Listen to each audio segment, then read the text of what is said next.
Welcome back to the channel. This is Trendy Storm and you are watching What If Kid Naruto Befriended Sabo Luffy and Ace. If you enjoyed this video, please like, share and subscribe to this channel. Now wasting no time, let's start the story. A thump. A thump. A thump. A thump. A thump. His head was lolling forward for a moment before snapping back up as he kept his eyes on the prize, his first prey of the week. In fact, the only prey of the week. While his heart was pounding loudly in his ears and blood seemed to be rushing to his head as the temperature seemed to rise sharply. Just as a group of 3 children entered the clearing, one with a mangled top hat, one with a dirty straw hat, and the last, probably the leader, with no hat but scruffy black hair, he braced his feet against the branch and then, with a tremendous release of tension, he pounced on the innocent boar beneath him. However, the boar fled at a loud noise. The other 2 jumped back in surprise at the unexpected appearance of an enemy, but he was unable to stop himself as he bowled the straw hat over. He left the straw hat sprawled on the floor and pushed himself to his feet, saying sternly, "Sorry, I was aiming for that boar you scared away with your loud noises." He turned to the 3 and walked a short distance away. As Top Hat assisted Straw Hat to his feet, he thought, "Yep, 25 feet, I can work with this. The Straw Hat doesn't look like much, and Top Hat doesn't look like the brawler type. It's Black Hair that I need to watch out for." With his arms crossed defensively, Black Hair asked, "And what were you planning on killing it with, your bare hands?" Straw Hat grinned as though we were best friends. He began, "Well, if you must know," bending at the knee to free my weapon from my boot and rising with a small dagger in his hand. It was a darn shame that there was not a single drop of blood to mar the blade portion, which was shining brightly. Straw Hat appeared to relax as he extended his hand and flipped the dagger between his fingers. "Hey, my name is Luffy. Do you want to be my friend?" Straw Hat pouted, looking confused, and Black Hair reprimanded him, saying, "Luffy, what have I told you about asking random strangers to be your friend? For all we know, he could be a member of Blue Jam's crew." As a precaution, Luffy said in a low voice, "Be you. But Ace, he couldn't be much older than you, and besides, if he was a Blue Jam pirate, wouldn't he have already tried to kill us?" Top Hat's tone was excited as Ace seemed to deflate even more, but the boy interrupted them. "Luffy has a point, Ace, and besides, who cares, there's another kid in the forest to join our crew, now we have 4, Top Hat said. "Wait a minute, who said I want to be your friend? A crybaby Straw Hat, an excitable Top Hat, and a rude Black Hair, you 3 go together perfectly, because no one else would want you. My name is, well, my name isn't important, what is important is that I get some lunch, which you so loudly interrupted." The youngster screamed as he turned around and fled into the woods. Ace nodded, and Top Hat said, "You think we should go after him, Ace?" The trip became more exciting. Top Hat grinned, Luffy cracked his knuckles, and Ace maintained his somber expression before breaking into a broad smile. Ace led the group in a run and said, "Of course, I want to beat the crap out of him, Sabo. No one snubs Portgas D Ace and gets away with it, catch that midget." As they passed, Ace suddenly pulled out a staff and smashed the tree, leaving a deep indent in the trunk. As this was going on, the boy dashed through the forest, slicing any unwanted brush aside with his dagger. He suddenly veered sharply to the right, slashing his blade at a seemingly inconsequential vine, cutting off the hanging green limb. But as the 2 halves split apart, a big chunk of the tree in front of the boy fell like a drawbridge, and the boy ran up the wood before snatching up another vine, dragging the wood back up, and sealing the gap. Now that he was safely inside his own stronghold, the boy started to ascend the interior, making his way to a tiny aperture higher up that led to an overhanging branch. Ace, Luffy, and Sabo ran beneath him, oblivious to him, while he sat low on the branch, his body buried in shadow. With a chuckle, he leapt to the ground and fled into the forest, hoping to salvage his hunting trip by catching anything. His stomach had long since expressed its displeasure with the state of affairs, and his arms were still empty as the sun started to set. The boy was becoming irritable and screaming to his stomach to shut the heck up, when he heard a rustle in the bushes. He lifted his nose and took 3 quick sniffs. The boy, speaking in a low voice to avoid frightening away his only possible food, said, "I know that smell, it's cow, and by the sounds, it's a big one too. Oh, thank you, oh higher entity than I, for supplying me with sustenance today." Holding his dagger aside, he dashed toward the bushes, leapt over them, and easily slit the cow's throat, except that it wasn't a cow. Well, there was a cow, but it was in the jaws of a colossal spider that was easily as big as a ship. When the spider finished its meal, the boy let out a girlish scream, turned tail, and ran away, causing chaos throughout the forest. After all, what creature would turn down a free meal? The spider always appeared to be on the boy's tail, suggesting that it had traveled even farther than he had, despite the boy's best efforts to flee using every remnant of his forest memory. Actually, The only reason he wasn't covered in silk at the moment was that it was too big to follow him directly, so it ran across the treetops while launching long, sticky streams of silk at his escaping boy. The spider appeared to recognize this as it dove off the side after him, using its string to rappel down the side before landing with a powerful whump. He jumped forwards to avoid another shot, went over a cliff, and rolled down the side into a rock. Surrounded clearing. He was not too high to climb out, but too high to do so quickly. As he pointed the small, insignificant dagger at the enormous arachnid, the boy took a deep breath and let his fear take over. He vaguely mentioned that the dagger was roughly the size of the spider's pupils. The boy gathered what little courage he still had and turned his attention to his adversary. He planned to fight to the death because, at the very least, he would be remembered as the one who attempted to kill Mr. Fearsome. The boy swatted aside the spider's initial shot, which caused the string to stick to a boulder as the spider swung it around, forcing the boy to duck beneath the enormous rock. The boy inhaled deeply and charged the spider, avoiding 2 more shots and tripping over a patch that covered a 3rd shot, which held him in place until he cut himself free, but not before the spider knocked him away. His back, which had little more protection than a thin cloth shirt, exploded in white-hot pain against the jagged stones, with multiple stabs. He traced the bloody lines that had been clawed into his back, feeling the warmth where the wounds were. He pushed himself up and swung at a swinging leg, the blade barely penetrating the tough skin as it threw him back against the wall, pinning him as the leg's sharp hairs pierced his skin. As he sawed at the leg, more blood joined the growing pool on the floor, and he eventually managed to sever the tip before he fell to the ground. This was followed immediately by a heavy weight piercing his shoulder as another leg sank in, then a fang as venom filled his system. He attempted to scream more loudly, but the leg started to crush his lungs, depriving his body of much needed oxygen. Accepting his fate, he closed his eyes and let go of his last breath until he heard the spider switch targets and attack Luffy because the boy heard his voice yelling the attack. Then he heard the fangs sink deeper before falling back. He ascribed what transpired to the poison wreaking havoc in his veins. He watched as Luffy's arm extended and Ace swung down the cliffside, his reliable pole catching on handholds and branches so he could descend gradually. Sabo didn't appear to have that luxury, as he was the first to fall, with Luffy leaping after him to catch him after a stray shot of string caught his left elbow and pulled him off the cliff as he fell. The boy made a pointless motion with his arm, telling them to leave and save themselves. When it failed, he tried using words, but as oxygen led the charge down his windpipe, a dry, racking cough erupted from his throat. The oxygen then frantically integrated itself into his body as he spit, licked his lips, and tried using words once more.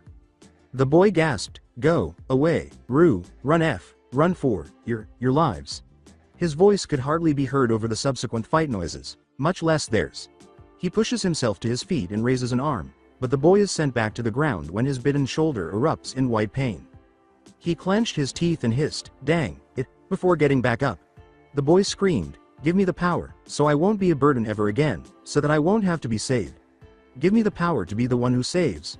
As he pushed his legs to move initially slowly before gaining speed and charging into the battle with his prized dagger firmly grasped in his right hand. He stumbled more than he swerved, weaving past the string shots as he used all of his remaining strength to swing the small blade, digging into and slicing off a leg as he went with the momentum and fell to the ground, narrowly avoiding a falling, hairy leg. As he looked up, he saw Ace slam his pipe into the spider's head, causing green slime to spray out and cover the cliffside in goo. Luffy wrapped his arms around the spider's legs, pulling them together and tripping it as it fell, while Sabo descended like a vulture and kicked its eyes. The spider released a muffled roar as it broke free, sending a line of string to a tree on the top of the cliff, pulling itself up and away from danger even as the 3 boys threw rocks at it. Before his vision darkened and the ground collided with his head, the boy attempted to smile. When his eyes opened, he saw 3 faces above his own: Ace, Sabo, and Luffy. They were stern, joyful, and concerned, respectively. When Ace noticed that the boy was awake, he offered to help him stand up, but the boy decided to sit on the edge of the makeshift bed he was lying on. The boy ran a hand through his untidy yellow hair and asked, "Where am I?" In an attempt to improve his vision, he blinked a few times, but it made no difference, and when he exhaled, his breath rotted his eyebrows. Ace punched Luffy in the head after he said, "Oh, you're at Dayton's. Don't worry, she's nice, she'll take care of you and make sure you don't die."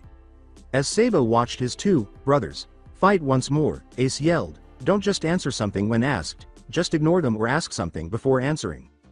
The 2 fighting brothers ignored or failed to hear the boy's statement, "Honestly, dying is the least of my worries. I just need to get back to my home in the forest." Sabo responded in Luffy's place. Sabo held out his hand to the boy and said, "Oh, you have a home in the forest too, huh? If you tell me where it is, I'll carry you back while these two sort out their problems." With a slight smile to indicate that he was teasing, the boy said, "Afraid I can't do that. A pirate has to have his secrets after all. You might be a government spy." Both brawlers froze when Sabo exclaimed, "Oh, you hear that, guys? Wild boy over here is going to be a pirate too." Ace fed Luffy his hat while Luffy pulled Ace's hair. With one hand still gripping Ace's hair, Luffy added, "Really, then, maybe you could be our friend. After all, we did fight together. That's the first step to being friends." As the black-haired boy stood up, Luffy added, "Wait, we have to put it to a vote. Ace, how do you plead?"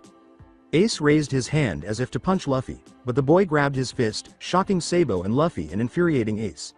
"It's vote, you idiot, and I suppose we could let him in, as long as he says I'm stronger than him." The boy threw a punch back, which Ace easily caught, his rage waning at the words. "Never, a pirate has no better than himself, and no shipmate is lower than any other. That is my number one rule as a pirate," he exclaimed. Ace actually smiled as he said, "And a good rule it is. If you had admitted defeat that easily, I would have never accepted you as a member of my crew. Welcome to the club." The boy pointed to Luffy, who blushed and hid behind his hat, stunned for once. "Your crew? If I'm going to serve under anyone, it's Straw Hat over here. He seems like the most fun to be around." He added, tilting his head and grinning amiably, "Just don't ask me how I know that when he can't even accept a compliment, skewed as it was." As everyone turned to face Luffy, Sabo added, "I vote yes. I want him for my crew." Luffy shoved his friend. "Well, Straw Hat, I don't have all day. Tell you what, if you vote yes, I'll give you a present," the kid said gently. Everyone started laughing when Luffy said, "Fine, yes, I vote yes." Then he added, "Now where's my gift?" The boy climbed to the window and leapt out, heading for the forest and his home tree. The boy ran to his tree after vaguely hearing 3 echoes behind him and opened the door manually. He walked into the room, glanced around, and found what he was looking for. He picked it up and left the tree, locking it behind him. When he saw the 3 boys outside, he threw the object to Luffy, who caught it. Luffy held it up by the tip, and it was a slightly larger version of the boy's dagger. Luffy handed Ace the gift, and said, "Here Ace, you can have it. I have a punch as strong as a pistol. I don't need a blade to win a fight." Ace shrugged and put the knife in his pocket. At that, Sabo exclaimed, "Now then, we have a drink, to welcome our new brother to the crew," and the 2 others followed suit. Before everyone toasted the cups, Sabo brought out a bottle of alcohol and 4 saucers out of nowhere. They all drank the flaming liquid in one go. Foxy grinned and said, "Now then, I suppose I should introduce myself. My name is... well, you can call my Foxy." He then leaned back to avoid 3 times swings that would have knocked him out again. Naruto looked up into the sky and said, Fine, name's Naruto. Don't like? Well, guess what? You can take your opinions and shove them up your pretentious butts, kids nowadays. Let it drip. Let it drip. Let it drip. The salty liquid filled in the engraving etched into the pale stone as the tears echoed hollowly. Sabo, WHO gave his life for his dream, is here. May he find the Presential afterlife treasure. Naruto's voice broke, the final part emerging in a fractured croak. Why Sabo? Why do you have to go and do something stupid like that? I thought we had a vow, we would all accomplish our dreams, and you go and get yourself killed, he said. Although, it isn't entirely your fault, the stupid saint just happened to see you flying a pirate flag, not even a recognized one at that. But we know why he killed you, it's because it fitted his desires. Naruto released as much venom as he could muster. The boy also grinned as more tears streamed down his cheeks. Well, we'll show them, even if it means giving up my dream. I will avenge you, my fallen brother. In arms, and I'm sure Luffy and Ace feels the same. Naruto got up from his seat and walked the short distance to the cliff, looking down at the ocean. Oh yeah, Ace left on his adventure 1 year ago today. Guess that means I should get going. After all, I can't let Ace show me up, that just wouldn't do. You think you could do me a favor? Watch over Luffy, after all. I can't very well guard him forever, he needs to spread his wings and lose a few feathers. As he turned around, he saw Sabo's grave and, farther back, the decaying body of Mr. Aragog, the enormous spider who had helped Naruto save Sabo and who had been imprisoned for attempting to kill the big creep. Naruto shivered a little because he didn't like spiders. He turned and leapt over the edge, heading for the ocean, cursing the enormous arachnid's very existence. However, he was prevented from falling to his death by a pair of arms that sprang out and caught him. as his younger brother used his devil fruit abilities to completely encircle Naruto with his hands, hugging every inch of him and refusing to let him go. Naruto remarked casually, "Thanks Luffy, I would prefer it if I didn't end up as a stain on the bottom of a mountainside." Naruto managed to slip between Luffy's arms and stand across from him, pushing the tip of his straw hat down to block his vision, and running past him toward the coastline, where a boat was docked. "Don't worry Luffy. I swear this is why Ace left in the middle of the night, just so he wouldn't have to deal with the Gomu Gomu no hug of death." Luffy attempted to catch Naruto before he fled, but Naruto yelled, "Goodbye Luffy. I promise to see you again in 2 years," and leapt over the side, running down the mountainside. As he flipped over Luffy's swinging arm that clipped his foot and caused him to trip, Naruto taunted, "If that's the best you can do, I don't know why I agreed to be your nakama." He grabbed a branch to steady himself. Although Naruto would have been perplexed, Luffy's statement, "But I don't want to be alone.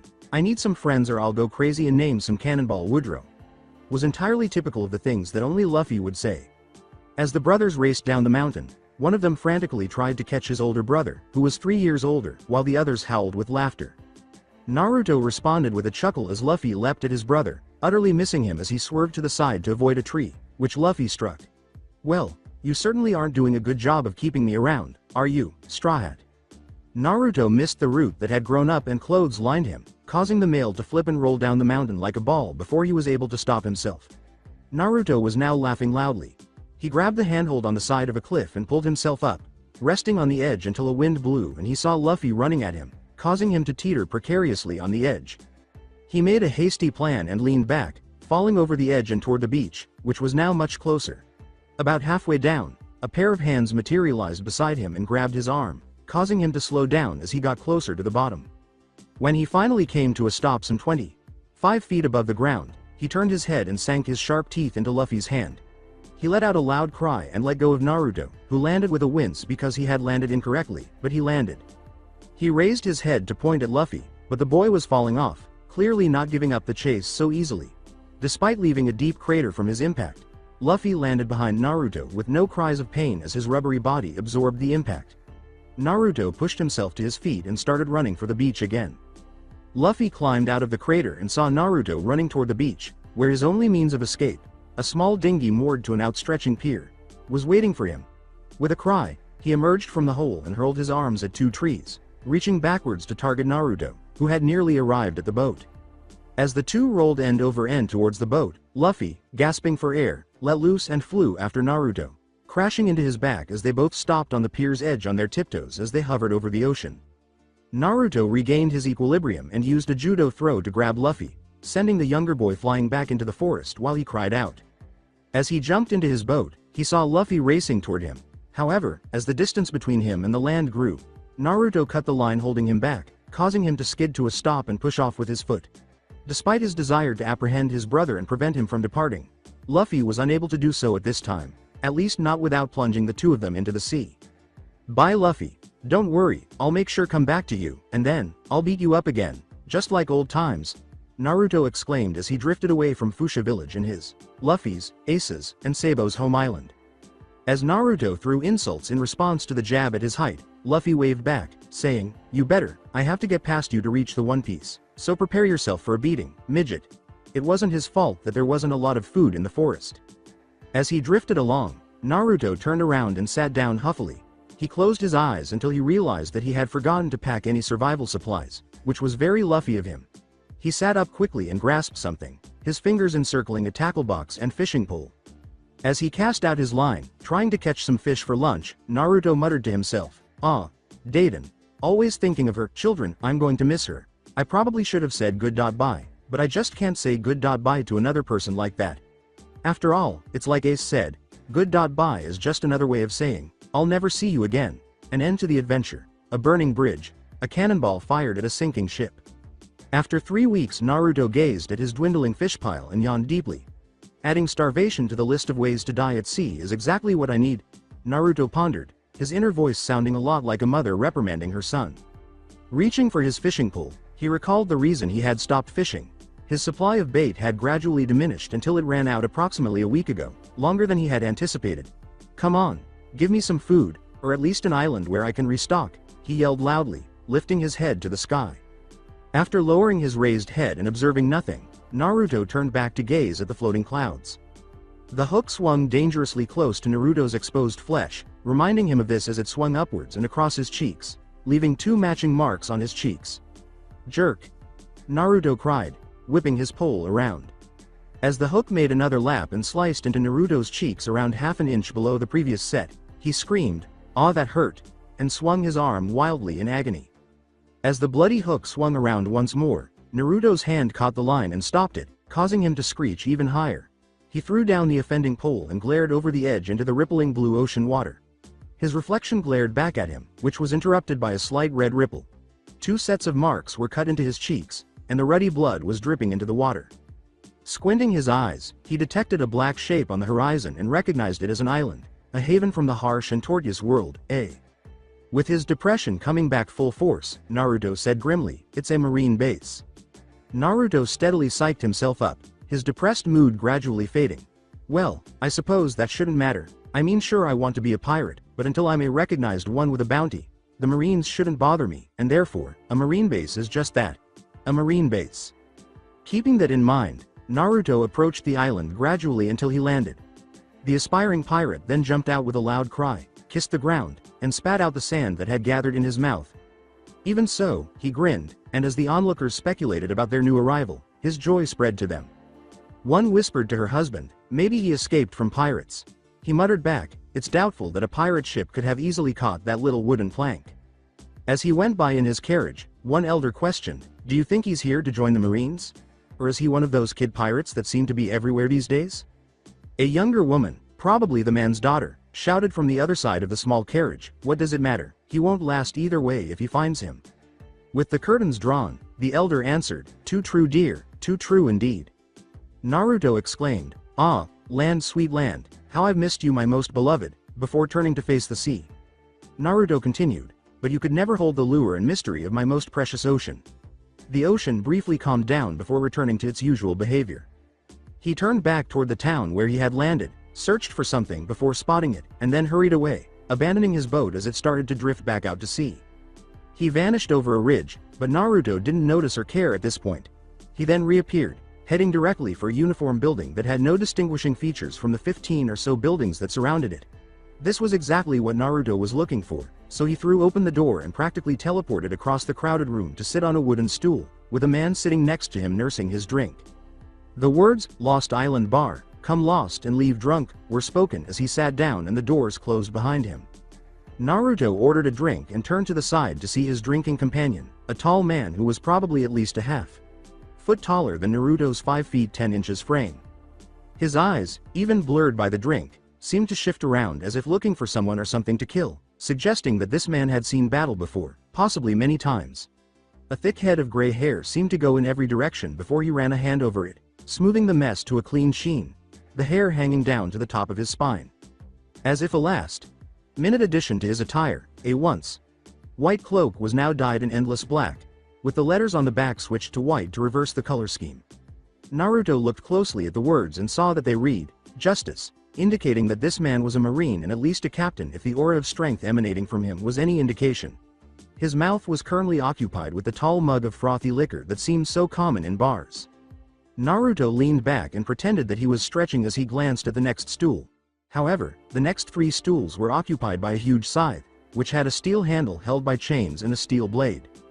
A deep baritone voice, surprisingly unslurred by alcohol, asked, "Don't you know that it's not nice to stare at a man's weapon, even if it is the most magnificent one in existence?"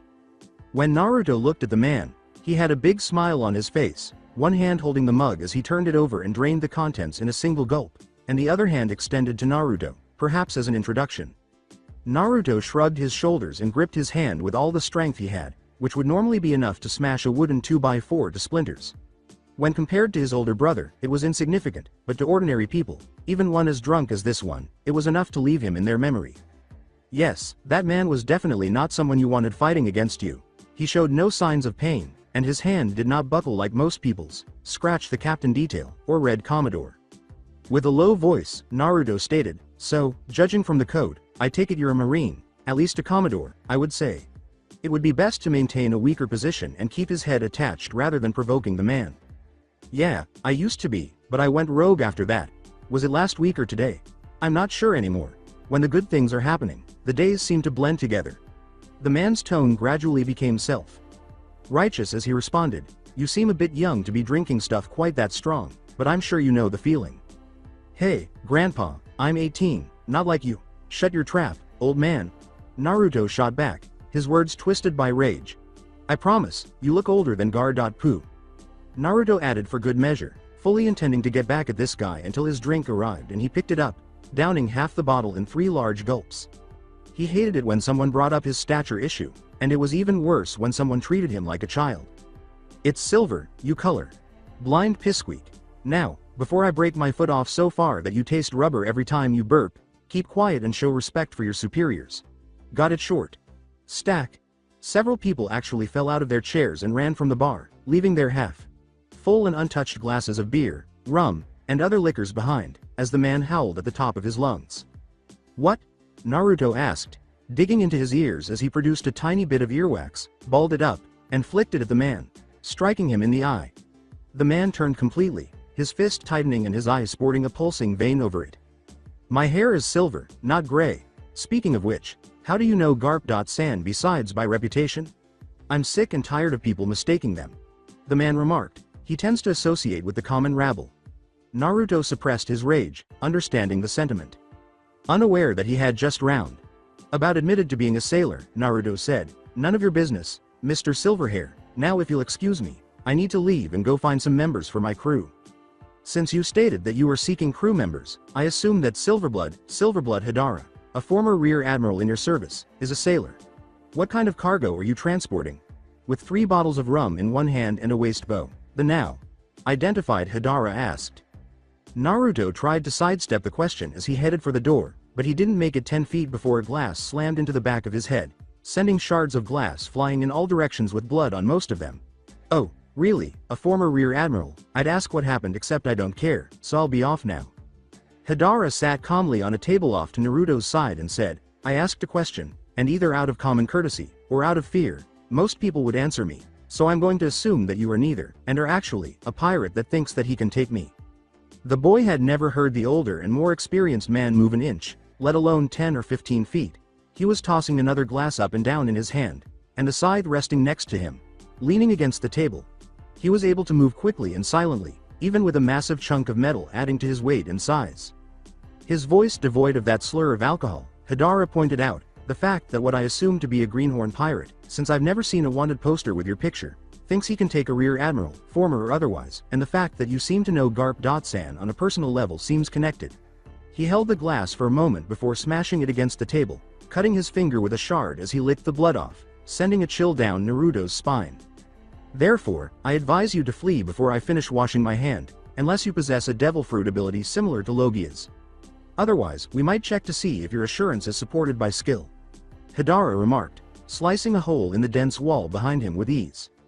Of course, you'll have to get past me to escape, so tell you what, I'll give you a 5-second head start, so run, he said, raising his finger over his open mouth. As Naruto noticed a drop of blood forming at the tip of his finger, Hidara yelled, a slasher grin spreading across his face. 5.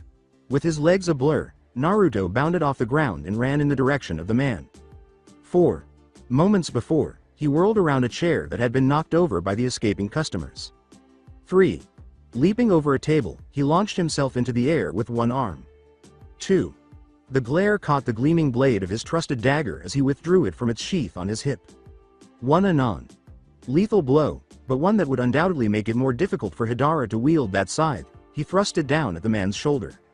0. The dagger struck the skin and slid off as though it had struck a metal plate, and Naruto's momentum changed as he fell past Hidara, who stood up with the deliberate slowness of a man who knew he could take as much time as he wanted. I'll reveal a secret to you regarding the world government's rankings if you are able to defeat me and escape. A Marine must be proficient in one of the 2 forms of hockey in order to advance to the rank of Vice Admiral. As he picked up his scythe and gave it a few test swings that broke several tables, Hidara told him, one such type is the armament hockey, which makes my attacks hit even harder. You claim to be a rear admiral, so why didn't you advance in rank if you could use hockey? Crawling backwards toward the wall hole, Naruto posed the question. Because that is only half of it. You have 2 options for getting to the Vice Admiral. The only thing you need to do is use hockey. As Naruto's eyes widened and he whistled subconsciously, Hidara replied, "You can either gather a collective bounty of 800 million berries or you have to be able to impress a proctor chosen for you. I went with the latter, and Garp was my proctor." Hidara concluded, the outcome of the fight already clear because he had not advanced in rank. "Oh, so you want to force a rematch and advance by bringing me in. Does that, whatever it is, have anything to do with this?" As he backflipped away from Hidara, who threw another bottle at him, Naruto asked, putting one leg under him. "Well, on the rematch thing. Haha. The waiting period between matches is only 1 month, and I'm free to rematch him whenever I want." As he charged Naruto, who rolled to the side, Hidara's scythe left a long gash in the road. "No, my rising higher in rank does have to do with that though, but that's another secret that I don't feel like sharing," Hidara shot back. "So, why do you want to murder me?" As he ducked low, the tip of his collar got caught and he was flung down the street, hitting a lamppost rather forcefully. Given his swam vision, Naruto asked in confusion. "I don't care about that. Let's play now." As he charged Naruto again, he managed to avoid the attacks, and minor cuts from the near misses appeared on his body, Hidara remarked. Maybe a square or a sizable clearing would be a better location for this. Still dodging any crippling blows, Naruto uttered those words. Hidara swung his scythe around and then let it drop, grabbing the chain as it swung even wider, hitting Naruto, who was caught off guard.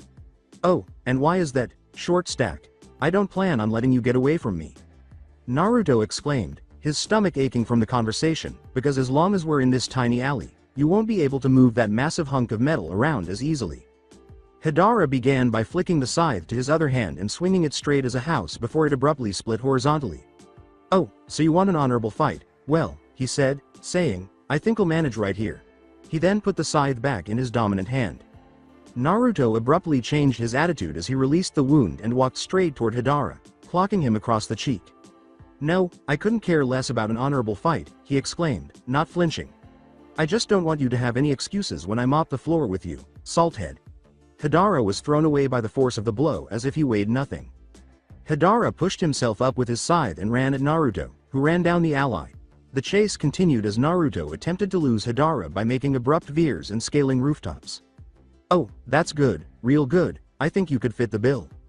When he finally spotted an open square, he leapt into the air and landed in a crouch. He was fortunate to avoid being decapitated by Hidara's scythe, which swung over his head. Hidara was standing there with his bloody scythe in hand and a maniacal smile on his face when he swung at Naruto. The younger man had to try to block with his dagger as he was flung into the air and crashed through a building's wall. Naruto, who was crawling out with blood streaming from several wounds, glared at the silver-haired man as he charged again. This time, Naruto rolled beneath the swing and stabbed Hidara in the foot with the sharp dagger.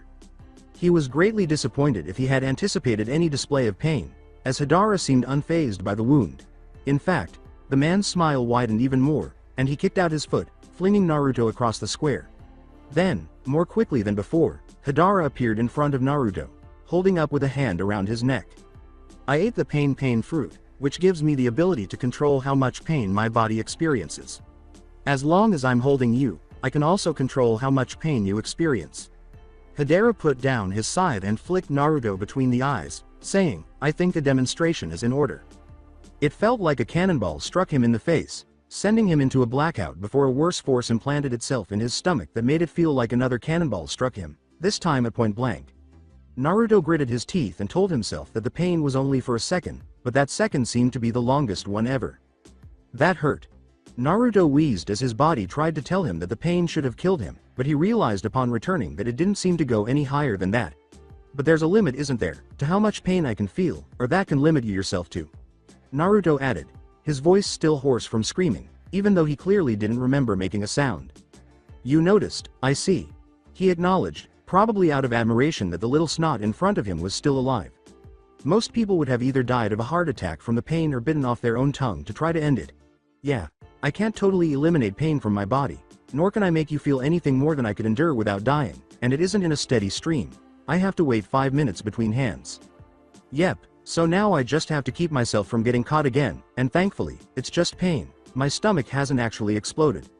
Naruto continued, twisting his neck to bite into Hidara's hand as blood poured into his mouth, its iron flavor creating an odd concoction with his own blood.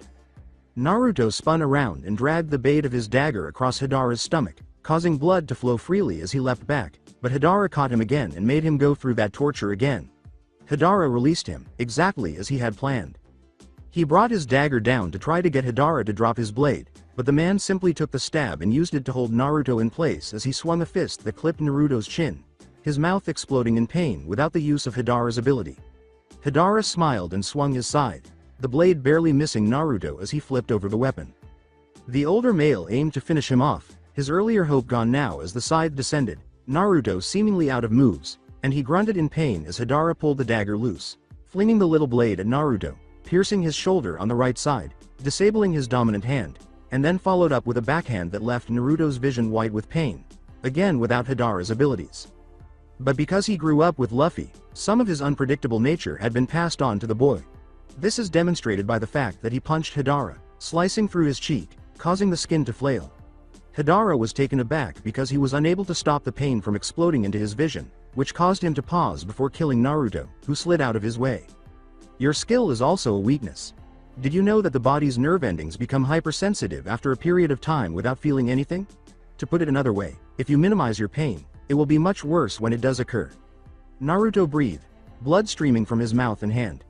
It also seems that because pain lasts so short, you have to figure out when it happens to limit it, so if you don't know the attack's coming, you can't stop it as easily.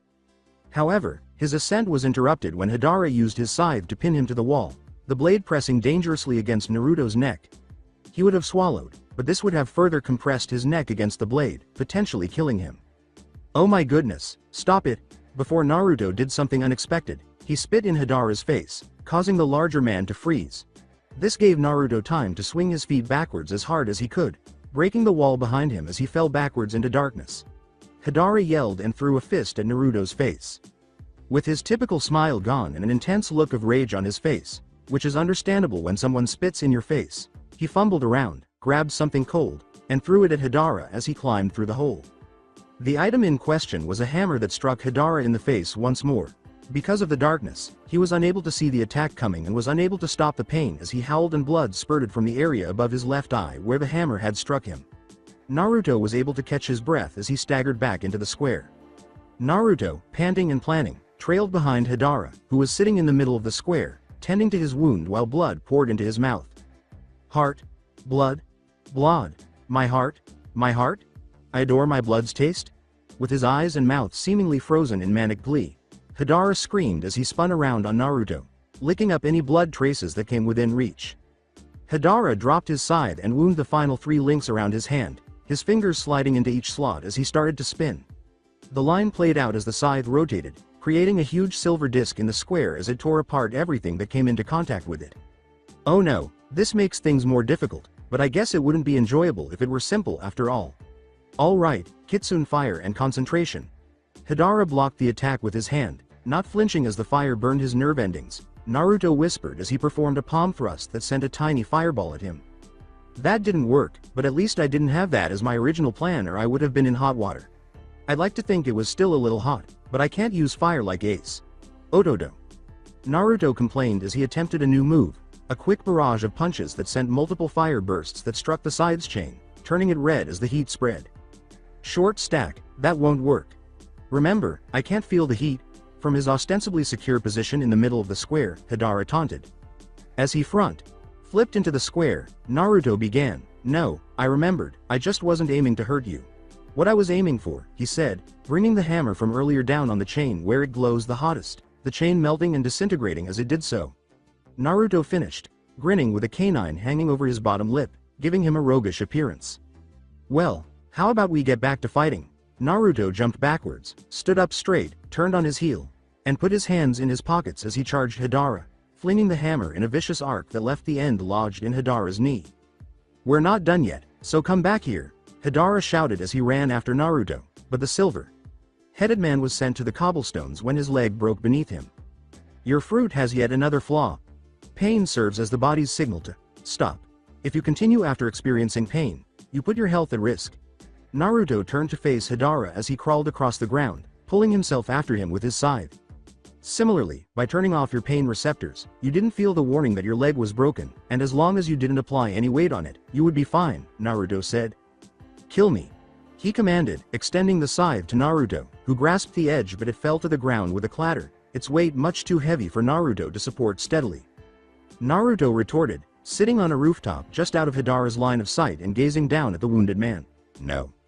The younger man leaned back and gazed at the sun above as Hidara reasoned, why, I lost, you should kill me so that I won't kill you later. No, there's no use in killing you. You didn't do anything to deserve that level of my rage.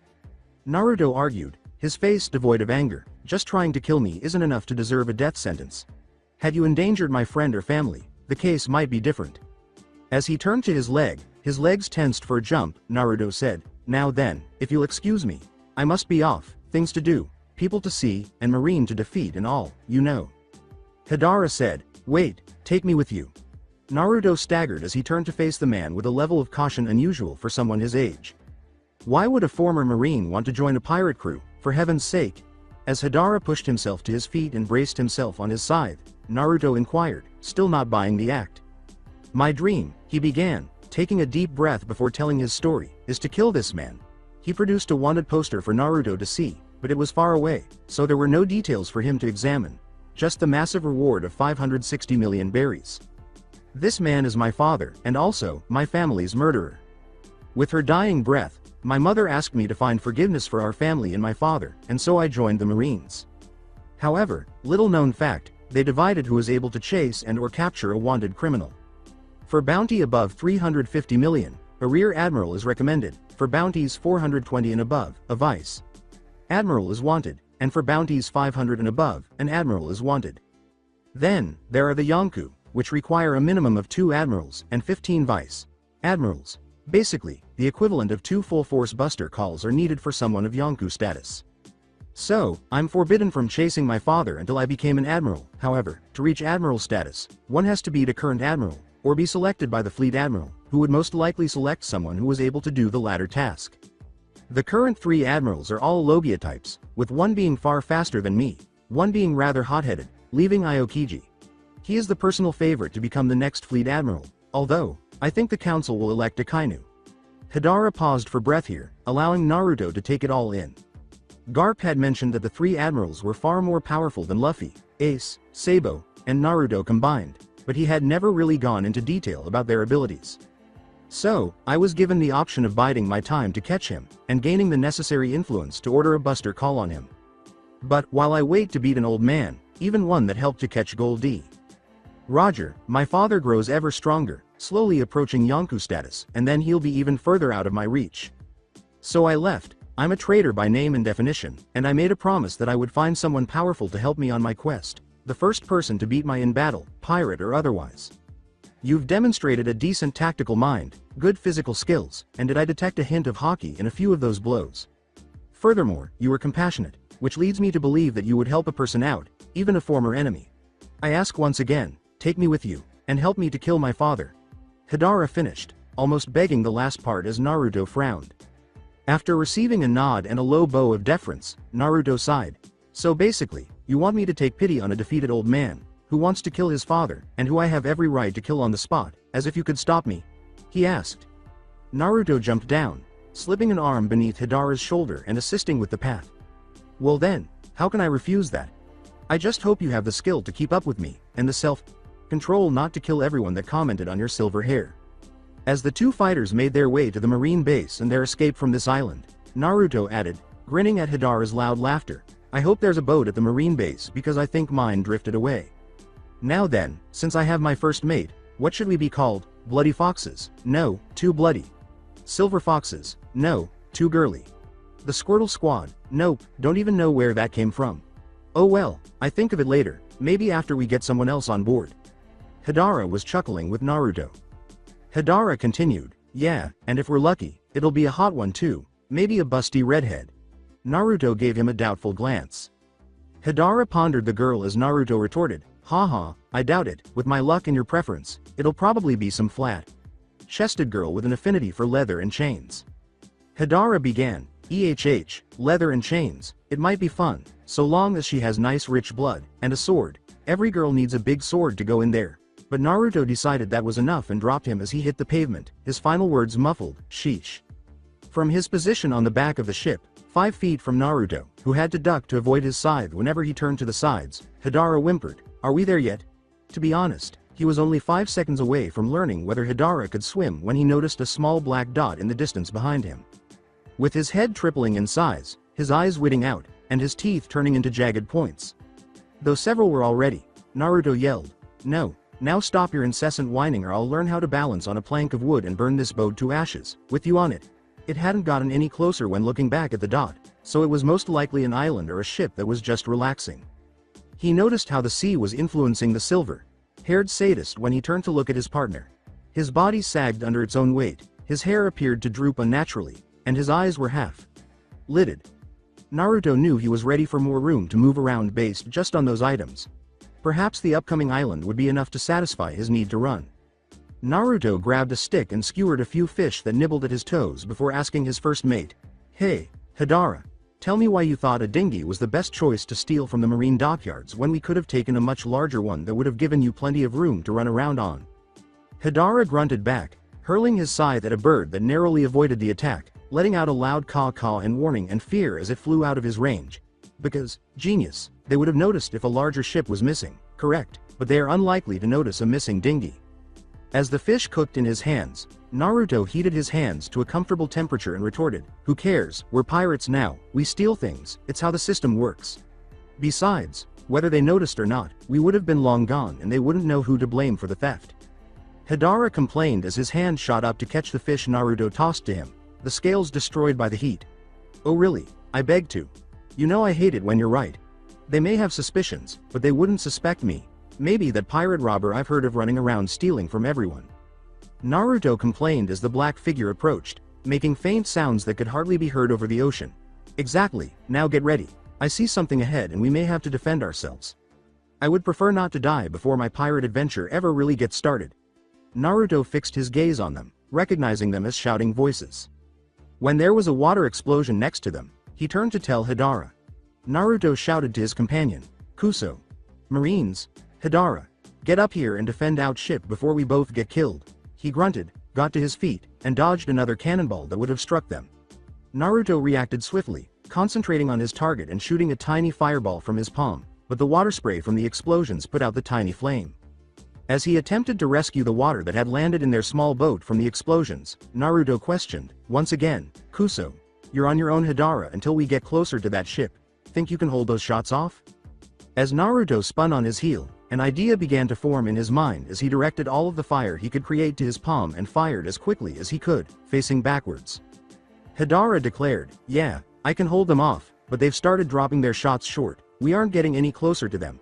I would say that's fine since they'll run out of ammo eventually, but some of them are getting brave and trying to swim over here." Even though the wave was against them, the force of each shot gradually pushed them forward. Before the boat shifted and he fell to the bottom, Naruto grumbled, "God, I hope we haven't got much farther to go because I'm starting to run out of juice, and if we have to fight, I won't be very useful." Regretfully, he continued to direct fire toward his hands, which he managed to catch, causing the fire to spread to the wood. Naruto yelled over the water explosions, "Kuso, this just isn't our day. The boat's on fire now, so maybe we should consider surrendering. At least we could fight our way off of the ship or take it over, huh?" The fire created holes through which water flowed in, gradually sinking the ship and inching closer to the deaths of both occupants. As Hidara yelled back, "Fine, hold on, I'm going to do something stupid and dangerous," Naruto climbed on top of the older man's head and dug his nails into his shoulders. Putting his scythe's chain around his waist and swinging it over his head, Hidara swung it at the ship as the superior metal sank into the deck's wood, growling in warning. As if he were the captain, Hidara gave the order, "Okay, your turn, run along the chain and get to the ship. Then pull me up, okay?" Naruto didn't mind because a captain knows when to obey his friend's orders, and he did just that. Naruto was reminded that Hidara would perish if he did not act quickly because he hung limp from the metal links that swayed with the wind and the movements of both ships. He rushed along the chain, gritting his teeth as small pieces that had fallen off, probably to help in combat, dug into his palms. Then he swung around to get one arm over the ship's edge and pulled himself up. He did his best to glare back at the numerous Marines who were staring at him, telling them to get down. The low-ranking Marines jumped at Naruto's commanding tone and hurried over to pull Hidara up by the length of his chain, deciding not to provoke him. "You bumbling fools, you're supposed to announce yourselves before firing on an unmarked ship. Now come over here and help me reel in my partner," Naruto said. But they weren't quick enough, and the small ship disappeared under the cruel ocean's churning tides. But Naruto persisted in telling them to pull harder, and at last Hidara came up out of the sea, his eyes dead and seawater trickling in little streams. Naruto pulled the silver-haired man over the edge and laid him flat, applying pressure to his chest in an attempt to loosen the water that was probably lodged in his lungs. He turned to the Marines when that didn't work. He inquired, "Are there any females on board, preferably pretty ones?" But was met with a variety of perplexed expressions. With a deep voice that made Naruto think of a cow, one of the heavier-set Marines said, Sir, don't you think you should save him first before you have sex?" Before he backhanded the obese man and sent him into the thick mast, leaving an indentation where he struck. A tick mark appeared over his right eye. Several Marines started to perspire when Naruto yelled, "Not for me, Baka. For my partner. He needs CPR and I'm sure he would rather a hot woman do it than me or one of you smelly cretins." Other Marines sniffed themselves before flinching. Before signaling for someone to lead him, Naruto said, "Now then, if you would please direct me to the nearest female of legal age, preferably hot, I would appreciate it." After a moment of hesitation, the designated guide jumped to his job and hurried off down the deck towards a door that probably led to the captain's quarters or barracks after Naruto pointed out that the man dying on the deck was a senior Marine. As the Marine hurried around, checking doors along the hallway they were in, Naruto remarked, "Is the captain, or whatever rank she may be, the only female on board? When I requested a pretty female, I didn't mean that in the literal term, just a female will do, even a lower-ranking officer like yourself." Using the air quotes around wife, the Marine responded, "No, it isn't that, but we only have one female on board, and that happens to be Vice Admiral Taiko's wife." In an attempt to sound superior, Naruto used big words when he said, "Is it something I should know? If it affects the safety of my partner, and myself by proxy, I feel that I may need to know if this is okay." "No, it's just that, well, Vice Admiral Taiko has a spotless record, he's never been beaten in battle, so, he has started abusing his power, and forced one of the local women into marriage with him. Had she refused, not only would her family have been arrested and killed for crimes against the world government. Not only that, but he forced her to consume a devil fruit, a fate that one should decide for themselves. As such, please excuse her appearance," the Marine replied as they approached another door in the hallway. He took a cigar out of his pocket and offered it to Naruto, perhaps in an attempt to build a relationship. In order to escape the dreaded Vice Admiral, he most likely hoped that Naruto and Hidara would ask for a transfer. However, neither of them was able to do so without breaking the law. The male shrugged and put the cigar in his mouth, even though Naruto's eye was smiling at him. "No thanks, you keep it. I don't know how this event will turn out, and I don't want to disappoint someone who could have a bright future. All the same, give me your name, and I'll see what I can do about the situation, Naruto said. The now-named Smoker replied, saluting his superior, Chief Petty Officer Smoker, under the command of Vice Admiral Brindle. "Sir." Naruto nodded, turned, and went into the room, but not before saying something that even shocked him, even though Smoker was already leaving and hadn't heard it. Naruto asks out loud, "Smoker, why is it that I get the same feeling from you that I do around Gar.Poo?" before using his shoe to push the door open. But what he saw inside the room left him stunned. A woman, perhaps 20 years old, was seated on one of the room's few pieces of furniture. Naruto assumed that this was the Vice Admiral's wife because the woman certainly had an odd appearance. Her pale white eyes were half-lidded, her mouth was half open, and she moved around as though she was chewing on something. In place of human ears, a pair of cow ears protruded from her chocolate-brown hair. Her most noticeable features were highlighted by a cowbell around her neck, but they didn't require any assistance. At least 1/3 of the woman's weight, which was limited to 150 pounds, came from her enormous breasts, which were covered in a sheet. Her breasts were so large that Naruto could not see her entire torso or lower body, and 2 wet spots were forming on the large sheet as the flesh jiggled around from the movement of the ocean. Naruto heard a faint sniffle and, upon closer inspection, noticed tears in the woman's eyes as her mouth continued its monotonous chewing motion. "Hello, I take it that you're the Vice Admiral's wife, albeit by force?" he asked. He watched as she attempted to stand up, but her weight kept her seated on the bed.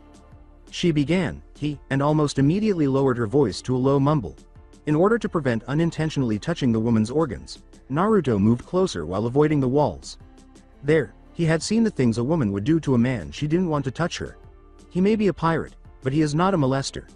He may be a pervert, but he is not a molester. Once he was closer, Naruto asked the woman, "What was that? I couldn't hear you." She turned to face him, her cheeks flushed, and she moaned softly. After giving the woman a puzzled look, Naruto recalled what Smoker had said.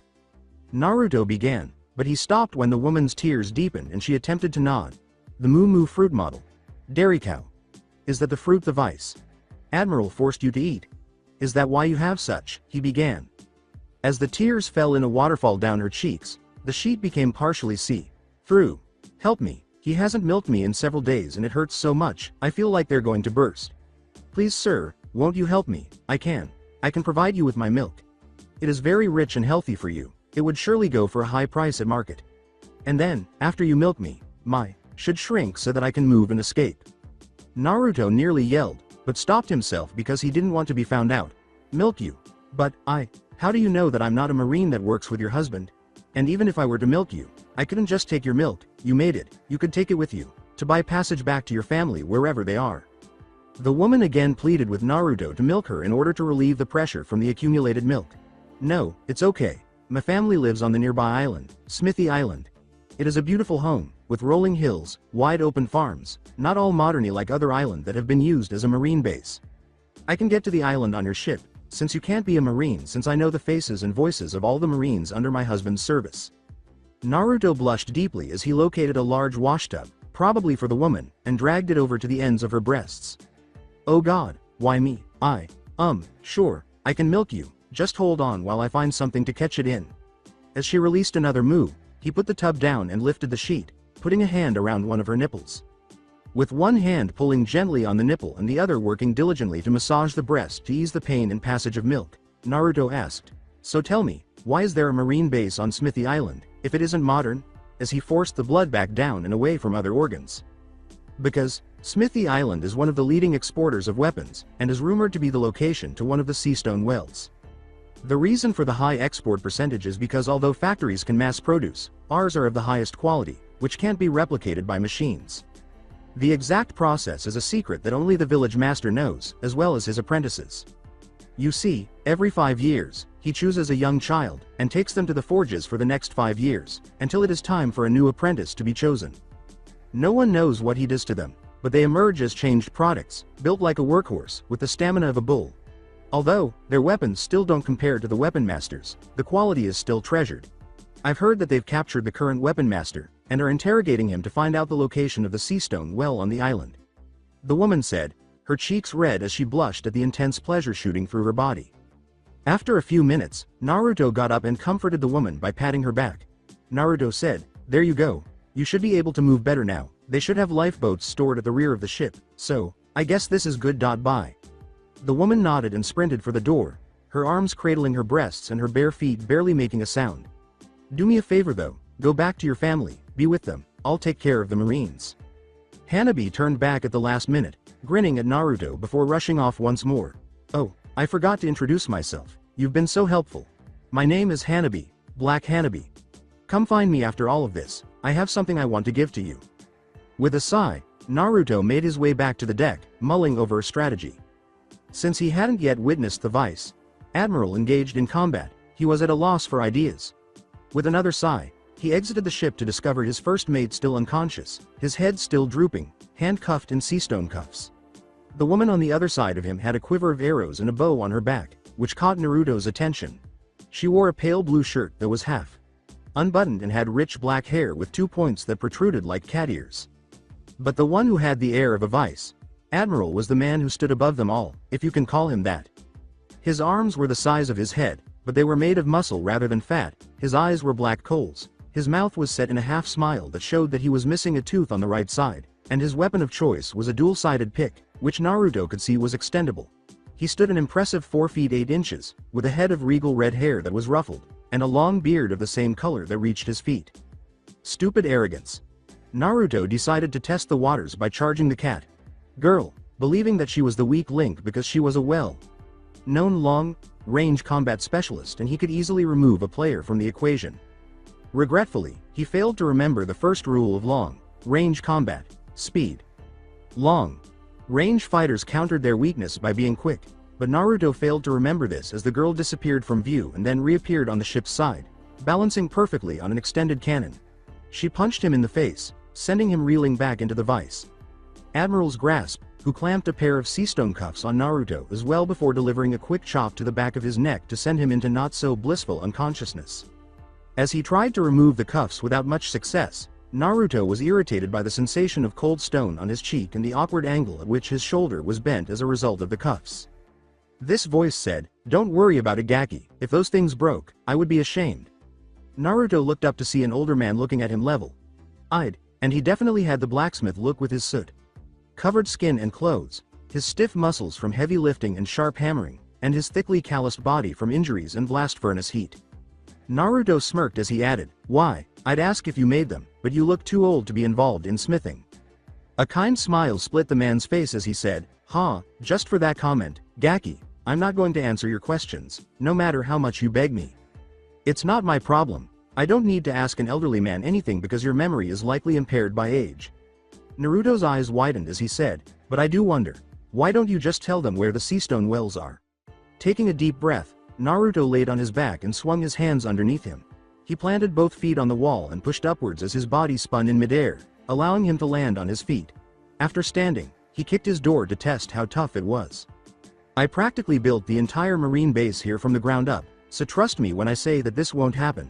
As for why I won't tell them where the sea stone well is, it's because they would take over the entire island and erect large factories to use the resources, which would destroy my families and my livelihood. Tell me, boy, do you know how the earth creates sea stone?" Sitting on a bench with his head drooping and his hair covering his eyes, the elderly blacksmith posed the question. With a low-pitched laugh at his ignorance, Naruto acknowledged, "Nothing really, other than the fact that it is basically the sea in solid form, which really has nothing to do with how it is made." As Naruto's eyes widened, he said, "Well, let me tell you, just in case I don't make it, I want you to tell it to my daughter. Her name is Chanel. Black Chanel." He wanted to know if the woman from the ship was related to them, but he didn't want to give him false hope. "Oh, Gaki, I'm speaking. Listen carefully now, as I dislike repeating myself. As you mentioned, sea stone is the sea in solid form. However, it is composed of a combination of seawater, silicate, obsidian, and sea king bones. Sea stone is the result of mixing ingredients, applying intense pressure, and cooling with sea currents. What the vice Admiral is after, though, is the red sea stone, which is created by taking the sea stone while it is still in its formation and heating it to 250 degrees in a blast furnace. Keep in mind that if you take it any lower, it won't melt, and if you take it any higher, it will become glowstone, which is essentially luminescent." As the girl from earlier entered the cell block, the old man said, "Now red sea stone, as I'm sure you're wondering, is the opposite of sea stone. That's right, it enhances devil fruit abilities." He abruptly closed his mouth. "You're in luck today, pirate, because Brindle Sama has chosen to postpone your execution until right now." As the blacksmith watched him closely to see what would happen, the girl said, "Come quietly, and don't resist, and we may let you have some last words. Instead, how about I decide how I and my partner will die? Does that sound good, cat?"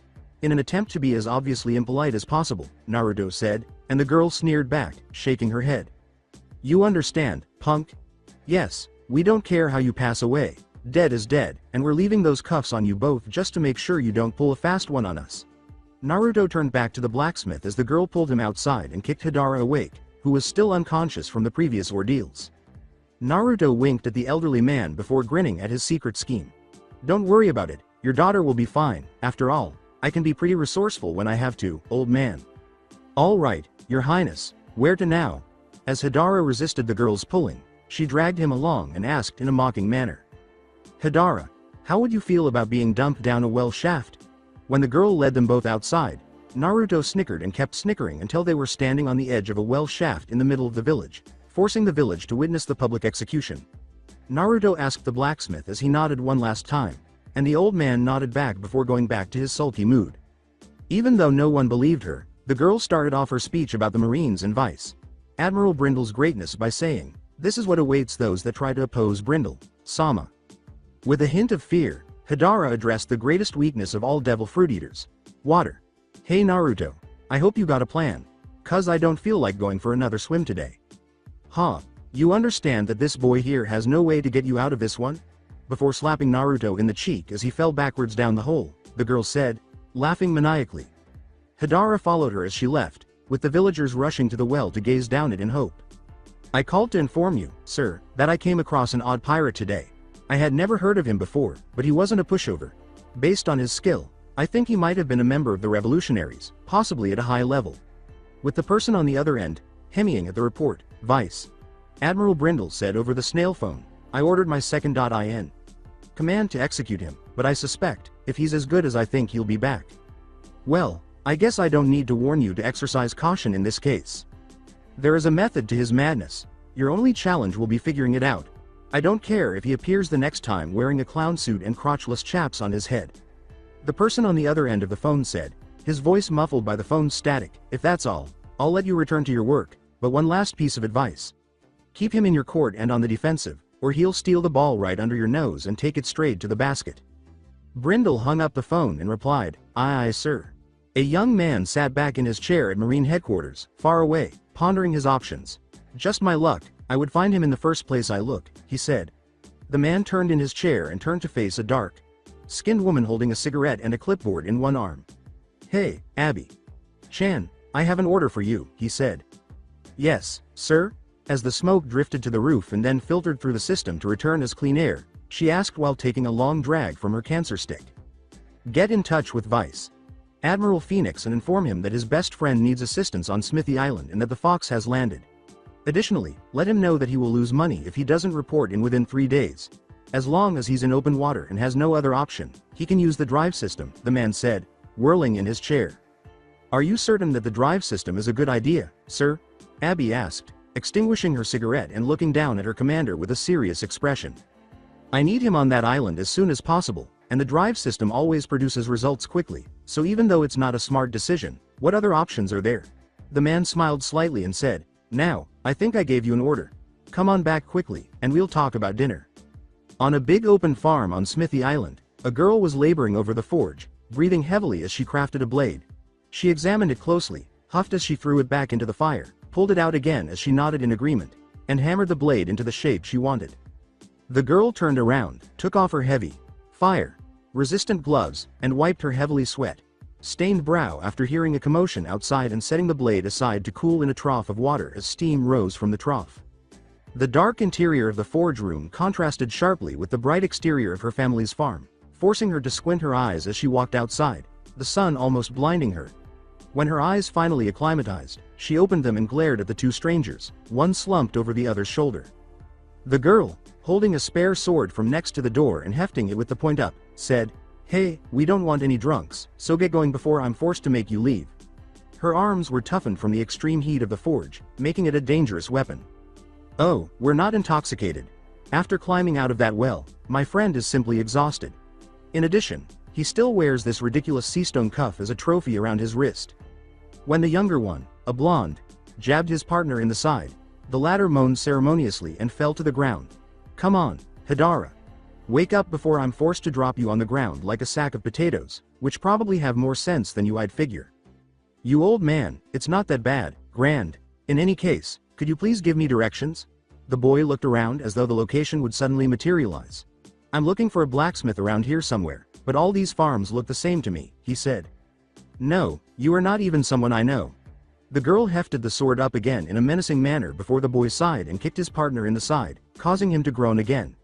It's possible that you are Marines in disguise, come to kidnap another of us to question, or use as leverage to make my father tell you where the seastone well is hidden. Well, at least it was worth trying.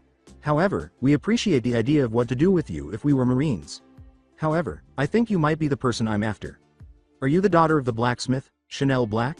She tensed up and brought her sword around so the tip was against the boy's neck as he asked. Stop talking, Marines or not, you don't get to leave here right now. I don't know who you are. She yelled, and the boy sighed again as a smile started to appear on his face. So I assume you are. If he doesn't show up, your dad says to let you know that you're in charge of the shop. If it matters, my name is Naruto. Naruto retreated a step as Chanel moved toward him, avoiding a near sword stab as she grasped his collar. You saw my dad. When will they release him? How is he doing? Is he eating enough? Hidara moaned as they ran over him multiple times before raising his head just enough for Chanel's boot to club him in the face, knocking him back into unconsciousness. Chanel asked quickly as Naruto continued to back away from her as she pursued him. A young man carrying a newspaper finally put an end to their pursuit, saying, Hello, Nelly. Have you heard the news? He asked frantically, and Chanel paused as she gave him a curious glance. Naruto halted his running and approached to join the discussion. No, Kunis, what happened? Hey, don't worry, Chanel said, the boy flinching as he attempted to dodge her gaze. Chanel reassured the boy. Whatever it is, you can tell me, I won't get angry. The boy's expression changed to one of half relief, clearly incredulous. It's your dad. Now, or rather, in a week, the Marines will make their move. Brindle has stated that your father will be held as a prisoner on his ship 2 miles offshore until his public execution. Additionally, he has threatened to kill a villager every day until you turn yourself in. Chanel's face fell as she gripped her sword more tightly, her calloused knuckles turning white as she headed out. He's even offering up a reward for your capture, 130,000 berries, Kunis said. Hold on a second, Chanel. Where are you heading? When Naruto grabbed her wrist and asked, she turned around and gave him a fierce look before yanking her wrist free and heading back toward the road. Are you thinking that I'm going to save my dad here? Chanel said, pausing when a big shadow obstructed her way. I'm afraid I can't allow you to do that. Hidara sighed and rubbed his neck, his tongue gliding nervously over his lips and teeth. Listen, we'll help you in a week, unless, of course, you think you can handle a ship full of Marines, plus a vice admiral and his second.in command, Kathy. Naruto put a reassuring hand on Hidara's shoulder and then punched him across the cheek, saying, something the matter, Hidara, you look like an addict in withdrawal. Yes, I'm alright. I just don't like how I feel right now. Hissing through his teeth as Naruto struck him once more, Hidara confessed, you know, vulnerable, without my powers. I feel like any little thing could send me into a sense overload. Would you stop that, you annoying mosquito? He tried to punch him again, but he grabbed his wrist and demanded. Naruto said, gritting his teeth as his arm popped, see, you're fine. I hit you 2-3 times and you still alive and pestering, old man. He did, however, send Hidara to the ground in a heap. What are the two of you, kids? Without your assistance, I probably have a better chance of surviving the ship than I do with both of you. Chanel tried to move past the pile of Hidara, but his hand suddenly appeared and gripped her ankle with unexpected strength given his condition. At least then, if I have to leave you too, I won't be worried about you too. Now, even though we might not seem like much, believe me when I say that you want us on your side. Brindle exemplifies this. He is a midget, he is obnoxious, and he swears like a Marine, but his fighting prowess earned him the title of Vice Admiral. In addition to his abilities, he once held the record for the most kills with his freaking pick. Hidara stood up and said, he once killed over 3,000 pirates in a single attack on an island. Chanel swung her sword at him, but Hidara blocked the blade with the cuff on his wrist. As Chanel pulled the sword free and pointed at Hidara, the metal glinted off the stone and became embedded in the ground. As Hidara gave her a glare of his own, Chanel retorted, fight me and prove that you're not just blowing hot air. Hidara's eyes lightened slightly, but Naruto could see the suppressed emotions raging behind them. No, I am unbeatable. As Chanel's eyes grew agitated as she attempted to bring her sword down on his back, Hidara turned away and said, besides, I don't have my scythe, my powers are out of commission right now, and I don't just fight someone for no reason other than to prove that I'm not a liar. Naruto stopped her as she saw herself repeatedly dying in those eyes. If you do something for me, I'll fight you. Oh, and you'll discover why my crewmate isn't just blowing hot air if you try to stab him in the back again. Naruto flicked his wrist to the side, sending the metal bar through the stone wall. Now, dearie, don't think for a second that we're doing this to prove ourselves. A pirate will lie, cheat, steal, and kill to get what he wants, so remember that. Hey, little boy, don't think you can intimidate me. I want to fight the old man, who is the stronger one here, not you, Pipistack. As Naruto's eyes grew colder, Chanel yelled and pressed her nose against his, while Hidara behind him smiled savagely, though neither of them could see it. Chanel gasped as she retreated a few steps, looking at Hidara to check if he was telling the truth. Hey little girl, not that it matters, but that, little boy, happens to be my captain, and that was without a weapon, and me fully prepared, so picking a fight with potentially the strongest person on this island, not a smart idea. So, as I mentioned earlier, if you do me a favor, I'll fight you, and you'll save your father. I'm sick of not having a sword by my side, so I'm asking for this favor now. When Naruto's eyes returned to their typical azure pools, he extended his hand and said, you build me a sword to my designs, and you have a deal.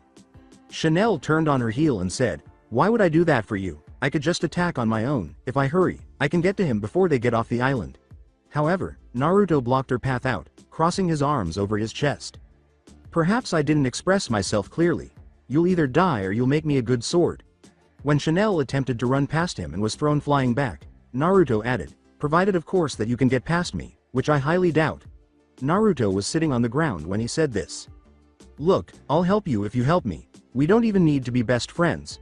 She collapsed to the ground, but Naruto reassured her, remember, I met your old man. He seems nice. I won't let anything happen to him if you'll just put your trust in us, Chanel. And I'll even pay you if it helps. She was in charge at the moment and couldn't allow herself to show any weakness, so she refused to cry in front of the boy. All right, but I'm only waiting a week. After that, our collaboration will come to an end. Do you get the idea? Chanel said as she stood up and held out her hand to Naruto, who was smiling slightly but not looking at her as her gaze softened. With a sigh, Chanel pulled him up and led him to the forge room, where she questioned him about the designs as they went. Of course, now then, better get started on that blade. I would like to get some practice with it before we attack a trained marine crew. Which type of sword? A katana, cutlass, broadsword, or saber? Are we referring to? Chanel stepped on the bellows as she pulled her red hood up, keeping her hair contained to prevent it from catching fire. What metal we use depends on the blade type, as some aren't meant to mold like others. Chanel grabbed her gloves from the anvil next to the forge and put them on, curling and uncurling her fingers to get used to the gloves' resistance.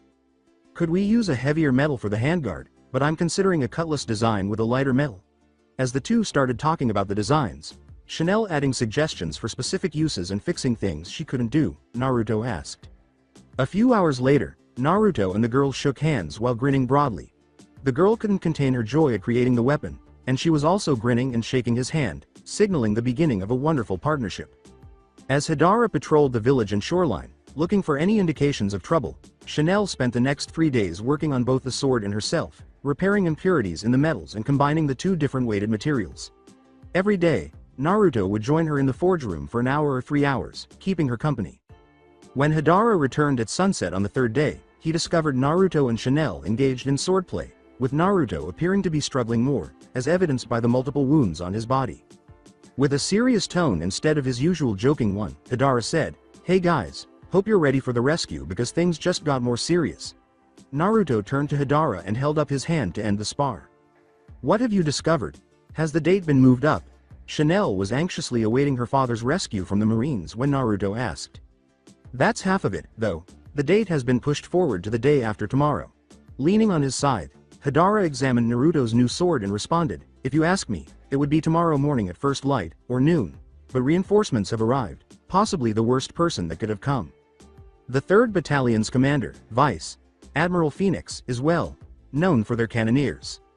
In addition to being a skilled marksman, I don't assign titles based solely on rumors. I once witnessed him use a single cannonball to destroy a town 3 miles offshore. He bonded with Brindle in the academy, and the two of them became a lethal combination thanks to Phoenix's long-range shooting prowess and Brindle's superior close combat style. With any luck, Phoenix will remain offshore and protect the ships, leaving you to deal with Brindle," Hidara remarked as she made her way to the house. "What do you mean by, you just have Brindle to take care of? Where will you be throughout this whole ordeal?" As he got ready to complete his spar, Naruto picked up the tip of his sword and asked. Hidara closed the door behind him and placed his scythe inside. "I'm going to be on those ships, waging a one-man war against Phoenix and his crew to keep them occupied while you rescue her old man. I hope you don't mind going all out against me, little girl, but it looks like I'm going to have to step up my training schedule." With a smug grin on his face that Chanel mirrored, Naruto taunted. With a downward slash that Naruto blocked with the handguard, Chanel responded, "Oh, I don't mind beating you. After all, if you're too weak, then this plan won't work, now will it?" Naruto then countered with a side slash that Chanel leapt back to avoid. "Don't worry, I picked things up quickly.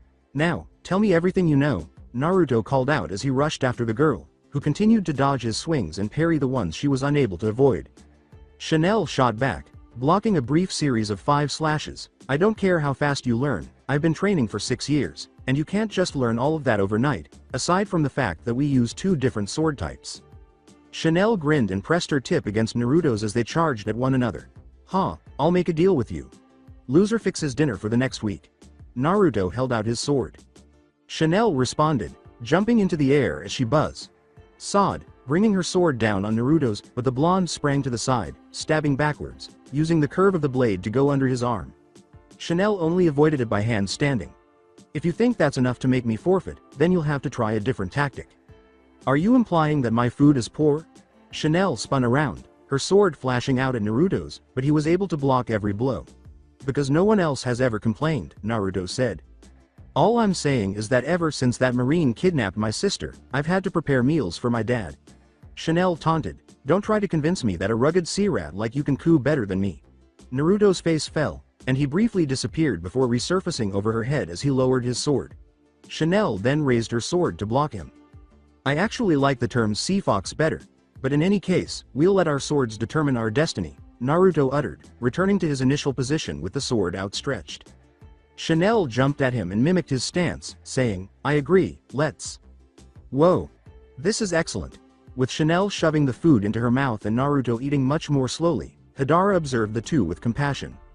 What's wrong, old man? You don't enjoy your food? Chanel inquired, grinning at Hidara's sour expression upon hearing the name. He turned and pointed at Naruto. See what you've started, next thing you know, she'll be calling me old man all the time.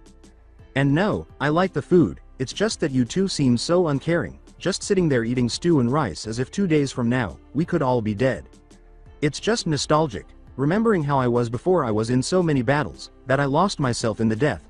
They say the best way to catch something is to get into its head, but what about when you can't distinguish between your thoughts and theirs?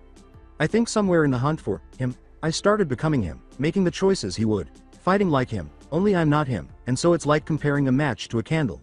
As Naruto and Chanel listened, pay attention to the older man. Naruto said, steepling his fingers in front of his face as he picked up the plates and carried them to the kitchen. Well, that's nice and all, but Hidara, I think you're confused. From what you've told me about him, he seems like a heartless mass murderer, but you don't seem all that intent on killing. In addition, there are key differences, you've just gotten so used to them that you don't notice them. You joined the Marines to catch him and stop people like him, but he just kept on doing what he was doing without any regard. Chanel offered Hidara another saucer of sake and said, so Hidara, why is it that you joined with Naruto? I mean, he does have his moments of clarity where he seems like a proper captain. Hidara turned up the bottle and poured half of its contents into his mouth. Well, I suppose it would have to be when we fought. He beat me tactically, he may have been able to outright beat me, but he didn't. He proved himself capable of planning, as well as an ability to adapt, exploiting any weakness he figured out, some that I was unaware of even.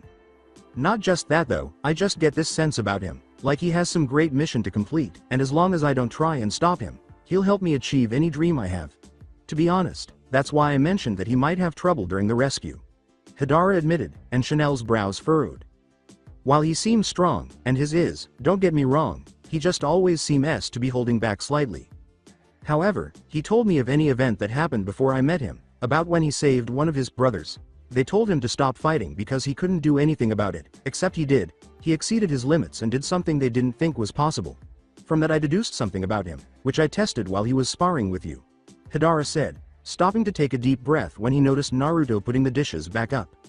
Anyways, he is strong normally, but when he's defending a precious person, he seems to push himself harder to exceed those limits, and more than that, when he feels like he's being underestimated, he doesn't hold back, because now he's not defending his safety, he's defending his honor and pride, and what's going to happen at that rescue is going to be a double dose. He's trying to save someone he likes, as well as trying to keep you happy, plus he feels that he has to prove that he's not to be underestimated against anyone. Hidara continued, Naruto returning with 3 plates with slices of cake. He put them down and returned to the kitchen to get forks. He turned his back and grinned, but neither Hidara nor Chanel noticed. Hidara put a piece of the cake in his mouth and said, in fact I wonder how you beat Naruto, sure you have skill going for you, but he's rather resourceful in a pinch. Chanel laughed at Hidara's expression as Naruto returned, saying, well, he kinda did. I mean, first of all, it was a friendly spar, not an actual fight, and second, he did beat me. I just can't cook anything edible, so he volunteered to fix dinner anyway. As his friends began eating the cake, Naruto handed them each a fork and remarked, did you think I would lose that easily? I'm not, you old man. The following evening, Chanel and Naruto lay on the rooftop while the 2 young adults looked up at the stars. Naruto trailed off, following the invisible lines of the stars to form constellations. I used to look at the stars with my mother, before he said. Over there is Vulpinius the trickster, my mother said that it glowed the night I was born. In honor of that event, she named me Torikusuna no Kitsune in her native tongue, which is trickster fox. However, when I was younger, I could pronounce my name, so she renamed me Naruto, in honor of her father. When I got older, she told me about my old name, so I added it to my name, changing my middle initial to K for Kitsune. Naruto continued, Chanel giving a slight grin as she gazed up at the night sky. Chanel laughed and said, so your full name is Uzumaki K Naruto? As Naruto nodded his head before slamming it against the roof. Yep, now let's see, over there to the southwest, that one was called the Snake and Hawk, because those stars formed a nesting bird in the middle, and just outside the constellation is a perfect ring of stars that resemble a snake wrapping around the bird, preparing to kill it. She told me that a great hero was once born in our village, and he sacrificed himself against a giant serpent to defend the village. The dead were so moved by his devotion to the village, even though he was exiled for being born on a day of bad luck, that they changed his spirit into a great bird, some say a hawk, which wrapped its talons around the snake and dragged it into the stars above, where it is eternally confined, always trying to get its revenge on the bird. Naruto said, his pitch rising and falling with the story as he got into it. Chanel looked at Naruto, who was closing his eyes in contemplation, and exclaimed, oh cool, what about that star over there? My father said that it glowed like a diamond when I was born. He opened them again and traced a line from the designated star, gazing up into the stars. As he descended from the roof, Naruto winked at Chanel and grabbed his sword to start a shadow sparring. That's a part of Chanel, the Queen of Oblivion. She told me that story once, but it was a really long one, but I still remember it, and the excitement in her eyes when she told me, and the dreams I dreamed that night. Without looking at Chanel, who was still on the roof, Naruto remarked, by the way, I heard what Hidara said about me last night. Oh? Chanel asked curiously as she began creating her own constellations while looking up at the stars. As Chanel leapt from the roof, drawing her own sword, Naruto said, yeah, but he got it mixed up, actually a lot of it he got mixed up, but I can't blame him. First of all, while defending my honor is something very important to me, my precious people come first. Not only that, but I keep my word, I've never gone back on a promise, never planned to, so when I said we'd get your dad back, I meant even if I die, you will have him back. Using the curve of the blade to parry Chanel's first blow downward, Naruto said, second, even though I do fight harder when I feel undervalued, I can distinguish between arrogance, confidence, and just general concern for someone's well-being. What I never told him about that fight where my brothers told me I couldn't win, was that they knew I was willing to die to beat my opponent, and I almost did. After the fight, I was in a coma for a week, with about half the bones in my body broken, and a punctured lung as well. Chanel grinned at Naruto's pathetic attempt and danced off. Third, I beat him because of something my mother taught me. It was a skill my dad taught her, and she taught me, and I will probably teach either my mate or child when the time comes. Naruto said, avoiding 3 quick thrusts from Chanel, who smiled kindly at him. I saw in Hidara's soul, that he was looking for a way out, for someone to help him capture and or kill that person, and I saw the capability to do powerful things, with the right motivation. By the same token, it's why I like you. When we met, you immediately held a sword to my throat, disregarding the fact that my friend was injured. You have the ability to disregard anything that could make you underestimate your opponent, I like that. However, when you learned of your father's fate, you dropped the sword and tried to enlist not only my help, but my first mate, both of whom you threatened not moments earlier. You're willing to put away your emotions for what you feel is the right thing. Naruto said, comparing blows with Chanel as the sparring intensified as the two jumped at one another like cats being hunted. Chanel corrected, rolling under a particularly close swipe from Naruto, who held up his hand to stop the spar as he wiped his brow without even breathing heavily. No, not what I feel is right, to protect my precious people. Chanel grinned and nodded as Naruto and her shook hands, sealing the deal. Even better, those two things alone are what makes me want to do this, so I'm going to give you an option, a chance, to be part of my plan, my agenda. Naruto whispered his proposal in her ear. The following morning, the entire town was out and gathered in the village square to witness the execution, not voluntarily, but because they felt threatened. Chanel's father was on the platform with bridle at his side, and his second-in command was seated on the roof, her bow drawn and an arrow nocked as she spotted her target on the platform, in case something went wrong with Brindle. With a menacing grin, Brindle exclaimed, okay, now that we're all gathered here, how about we get on with this execution? Brindle swung his pick at Chanel's father's head, but it was stopped by a curved blade that hooked around the handle and stabbed into Brindle's forearm, leaving blood on the wood beneath his feet. I would ask if the accused had any last words, but personally, don't think we should give criminals the chance to become martyrs, besides the fact that I'm not in the mood to hear some long-winded old man's final words just so I can kill him. So by the power vested in me by the Marine Corps, I sentence you to death, Brindle exclaimed. From beneath his hood, Naruto taunted, now how about you give her up before I'm forced to end your sad little midget life? Brindle snarled at him and swung his pick at the blonde, who grinned like a predator ready to kill its victim. Naruto jumped at Brindle and parried the pick, saying, "Wonderful, I was hoping you'd say that." The dwarfish man rolled sideways and swung his pick down on Naruto after he leapt at him. In an attempt to swipe Brindle's feet, Naruto had to use one hand to grasp the metal handle while using the other to swing his sword. But as Naruto's blade clanged off, Brindle used armament hockey to harden his legs, proving that he was no mere vice admiral. Subsequently, Naruto used his sword to block the pick, sending it flying as he shifted into a defensive stance with his sword crossed across his body. Without hesitation, Brindle swung at Naruto, who used his sword to bat the pick away. Nevertheless, Brindle followed the motion and raised the other end of his pick just as Naruto was about to have his head fall in.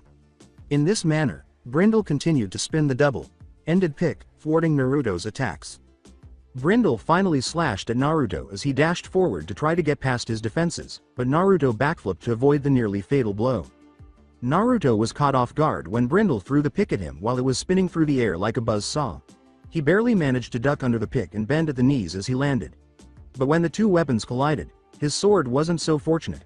The Naruto blade flew into a house and embedded itself in the stone.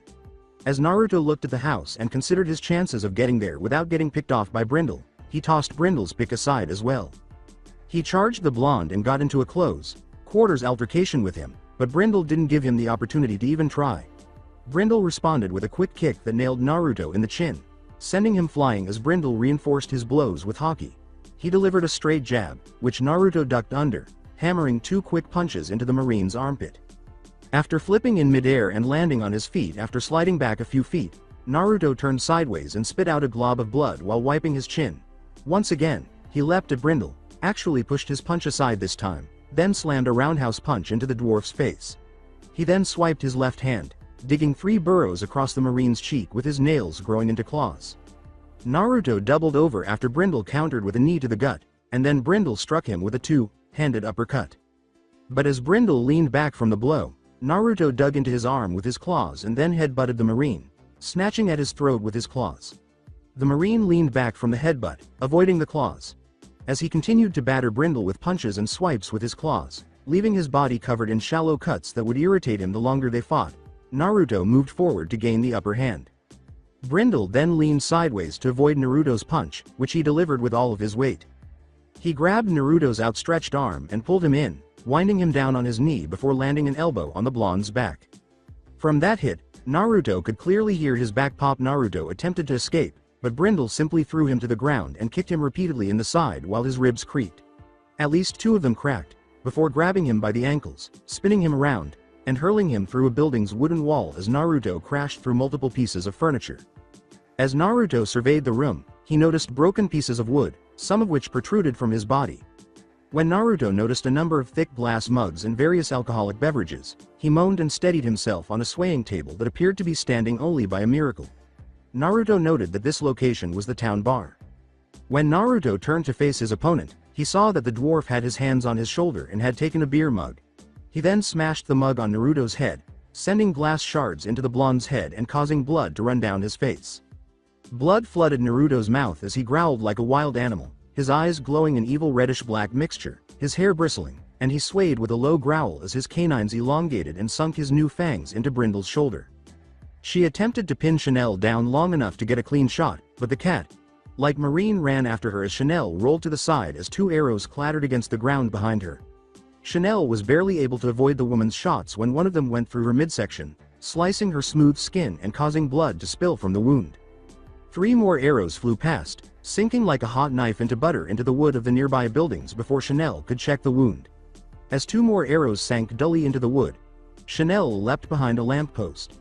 Chanel, cutesy of the bow using Marine, blotted the wound, one of several on her body, with the fabric of her shirt while breathing heavily. The woman launched another arrow, which Chanel blocked with her sword as she swung at her. The woman jumped back, planting her feet on a wall as she leapt onto a rooftop, smirking at Chanel. Chanel took a deep breath, steeling her nerves as she drew steel.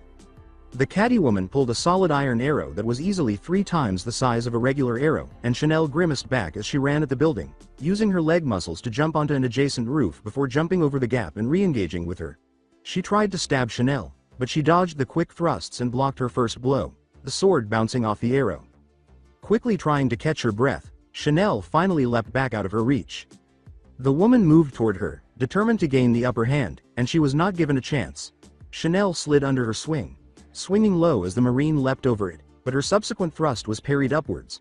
The woman was thrown into the air by a kick, but she rolled over and brought her arrow down point first. Chanel fell backwards, blocking the point with the flat of her blade and holding it with both hands while he attempted to push her away. The sword was thrust against her neck, severing her air supply as her vision darkened, and her feet kicked out ineffectively. The younger female barely had time to think as the woman sucked in a breath and jerked her head to the side as she stabbed downward, her iron arrow sinking into the stone roof, while Chanel took a small knife out of her pocket and stabbed the barely 3-inch dagger into the Marine's thigh, causing a loud screech of pain. The woman finally paused for a second as she aimed to finish Chanel. Chanel took advantage of the woman's brief distraction and hurried to her feet. She dropped her sword and swung the dagger nervously, less comfortable with the smaller blade. But despite the pain, the Marine turned on Chanel and swiped at her, her eyes blazing.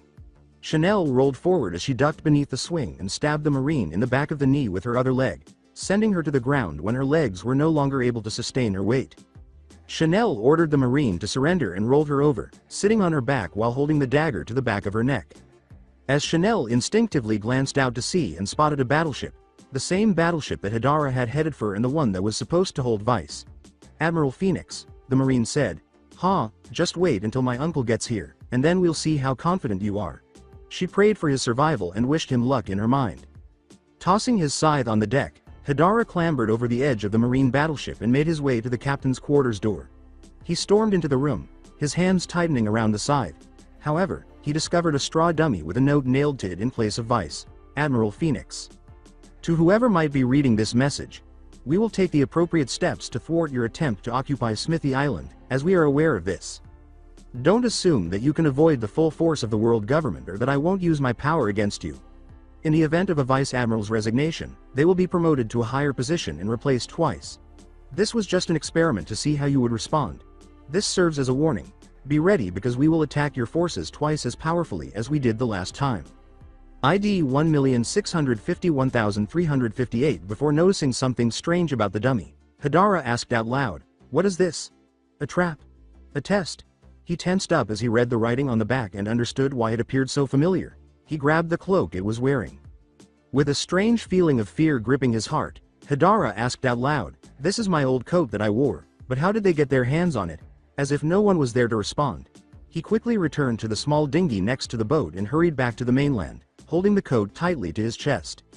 Naruto bit Brindle's shoulder more forcefully, growling through his full mouth. Brindle let out a painful hiss before slamming more tankards into Naruto's bare face, causing more glass shards to pierce his flesh and alcohol to splash into his burning eyes. His mouth and nose grew longer, like a dog's snout, and he opened them in a howl of agony. Furthermore, his eyes developed into slits that appeared to go directly into Brindle's soul. Brindle, however, was unfazed by Naruto's monstrous appearance and seized a chair leg, slamming it into Naruto's muzzle while the fox-human hybrid snarled angrily. Brindle attempted to strike him once more, but Naruto was prepared this time.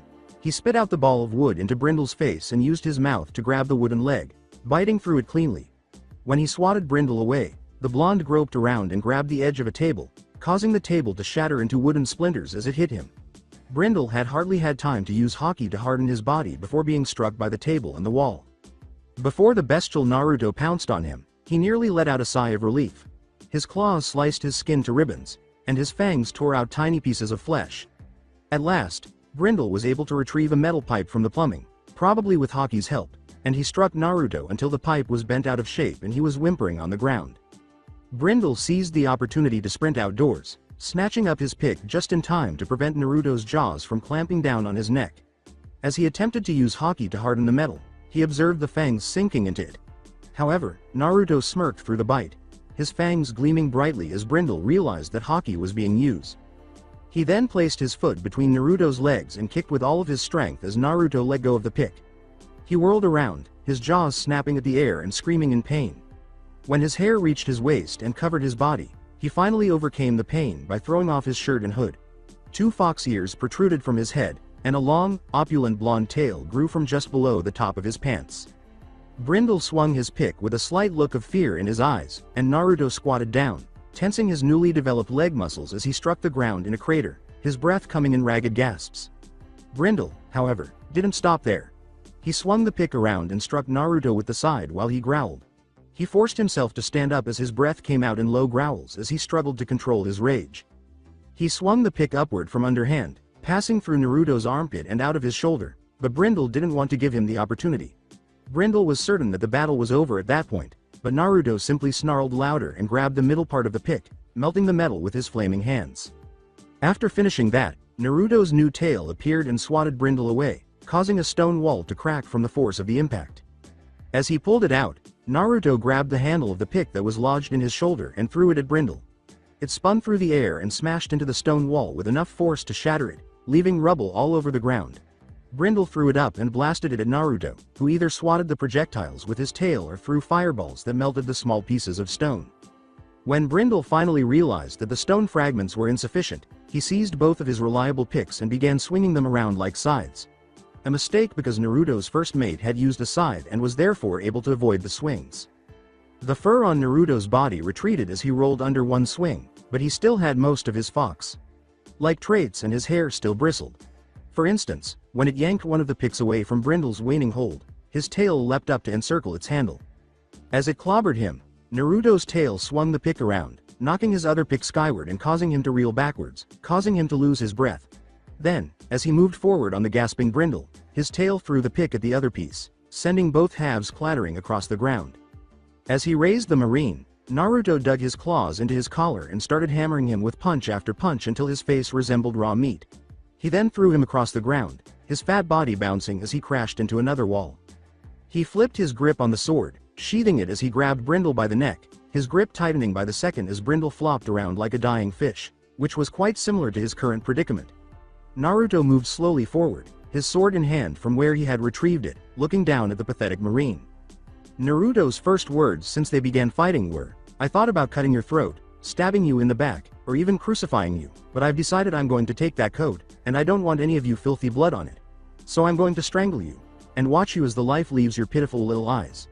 The only thing Brindle could do was to raise his hand and, as his oxygen supply diminished, give the finger.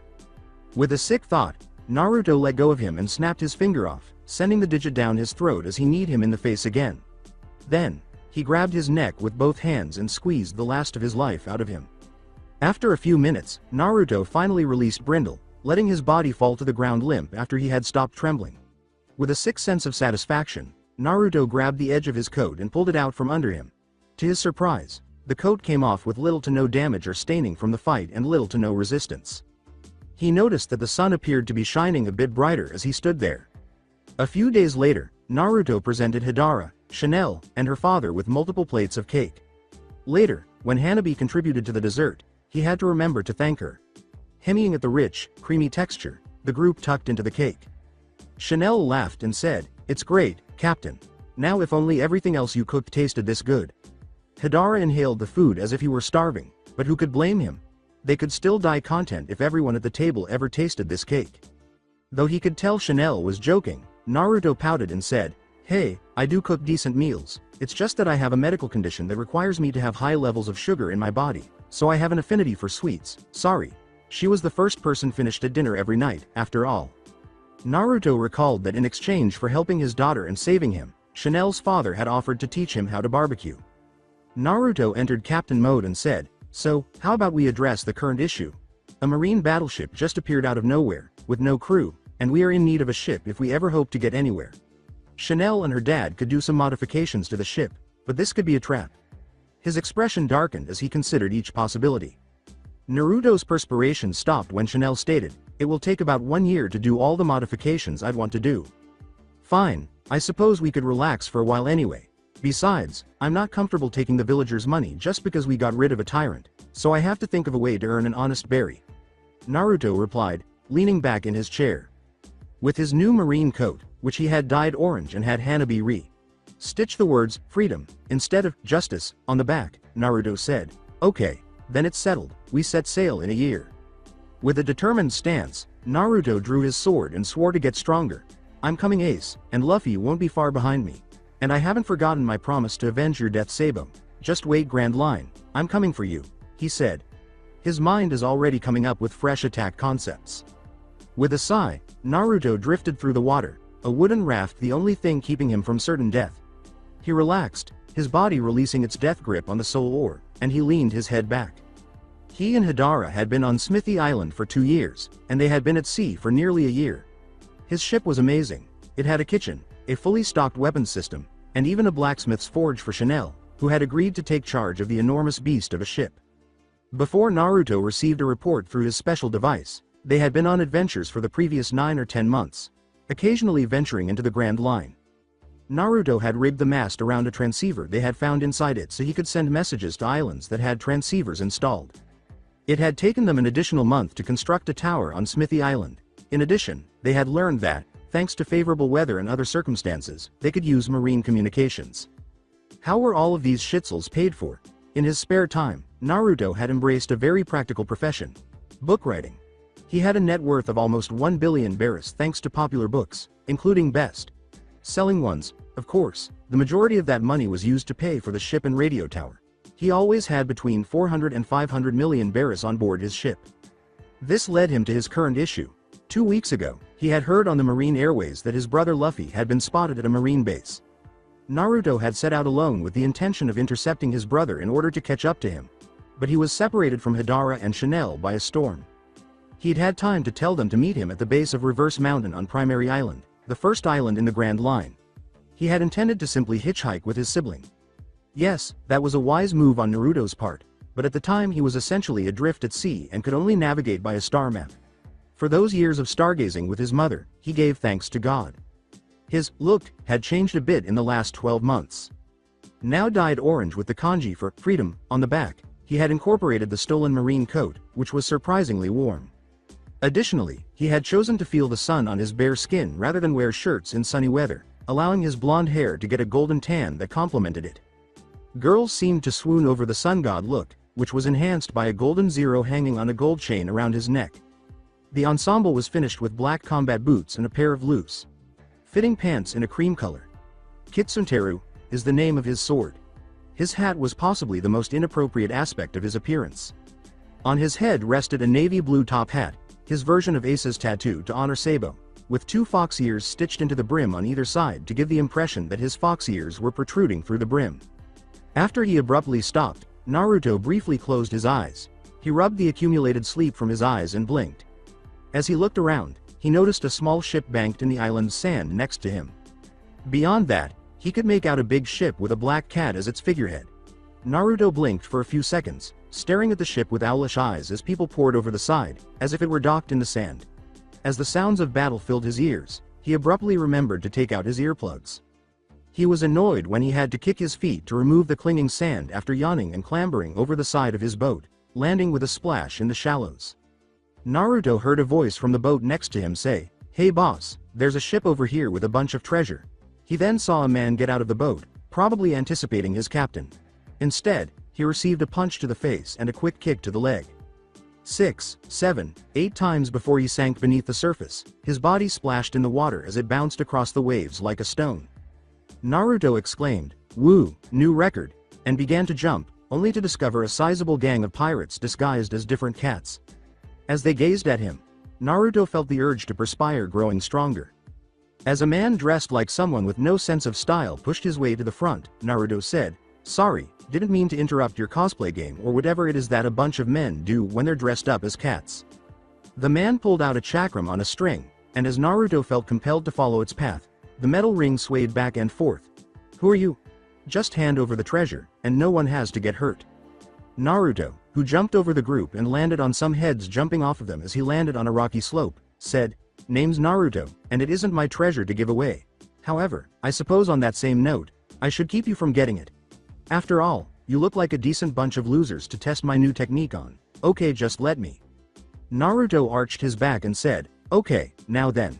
He was concentrating on the sensation inside of him. From a distance of several miles, he let out a loud, reverberating howl that made the villagers nervous. The pirates in front of Naruto, however, experienced a different reaction. Their eyes widened before rolling into the back of their heads as the group as a whole passed out in a huge pile arranged like dominoes. Naruto remarked, "Yep, demonic howl always gets him." Then he heard footsteps running from the forest to his position. Slowly, Naruto turned, praying it wasn't someone who could really cause him problems. He discovered a long-nosed, curly-haired teenage boy bent at the waist, his hands on his knees, struggling to breathe. Finally, Naruto allowed a drop of perspiration to fall down his cheeks at the sight of the Great Usopp. "Fear not, the Great Usopp has arrived," the boy exclaimed. The boy saw Naruto, who put a finger to his mouth, and abruptly got up, pulling out his slingshot. Before using his speed to disappear at superhuman speeds and ascend to a high branch in a nearby tree, Naruto uttered the words, "Shush, I was never here." Naruto chuckled at the boy's desperate glances around him before a girl emerged from the forest. The figure was so beautiful that Naruto's breath caught in his throat.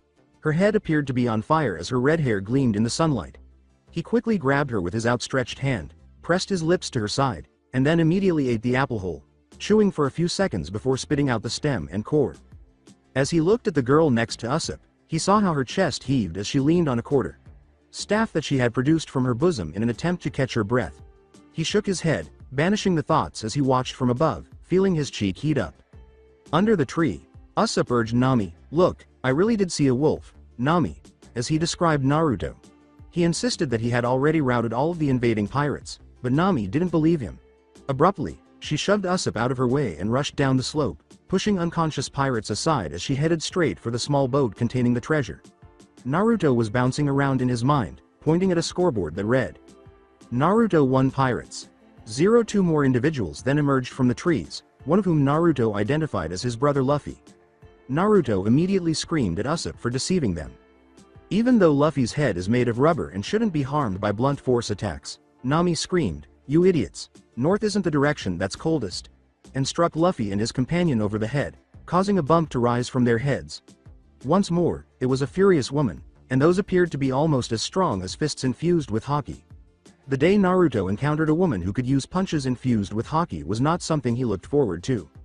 Then a man emerged from the forest, pushing his glasses up on his nose and dropping a gym bag, interrupting the group's conversation. The man, who would appear as a butler, nodded to himself as he unzipped the gym bag and took out a pair of fuzzy gloves with katana blades attached to the tips like cat claws.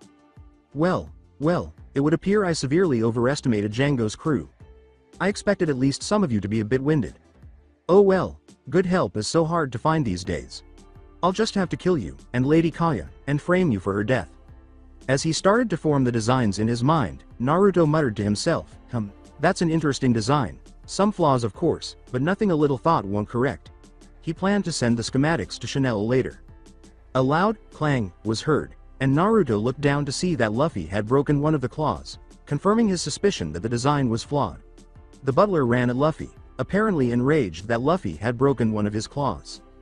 Naruto and Luffy seemed to find the speed somewhat impressive, as he struck him across the cheek, sending him flying through the air as he righted himself and slid back a few feet. The pirates were alerted when a young woman emerged from the forest, coughing and breathing heavily.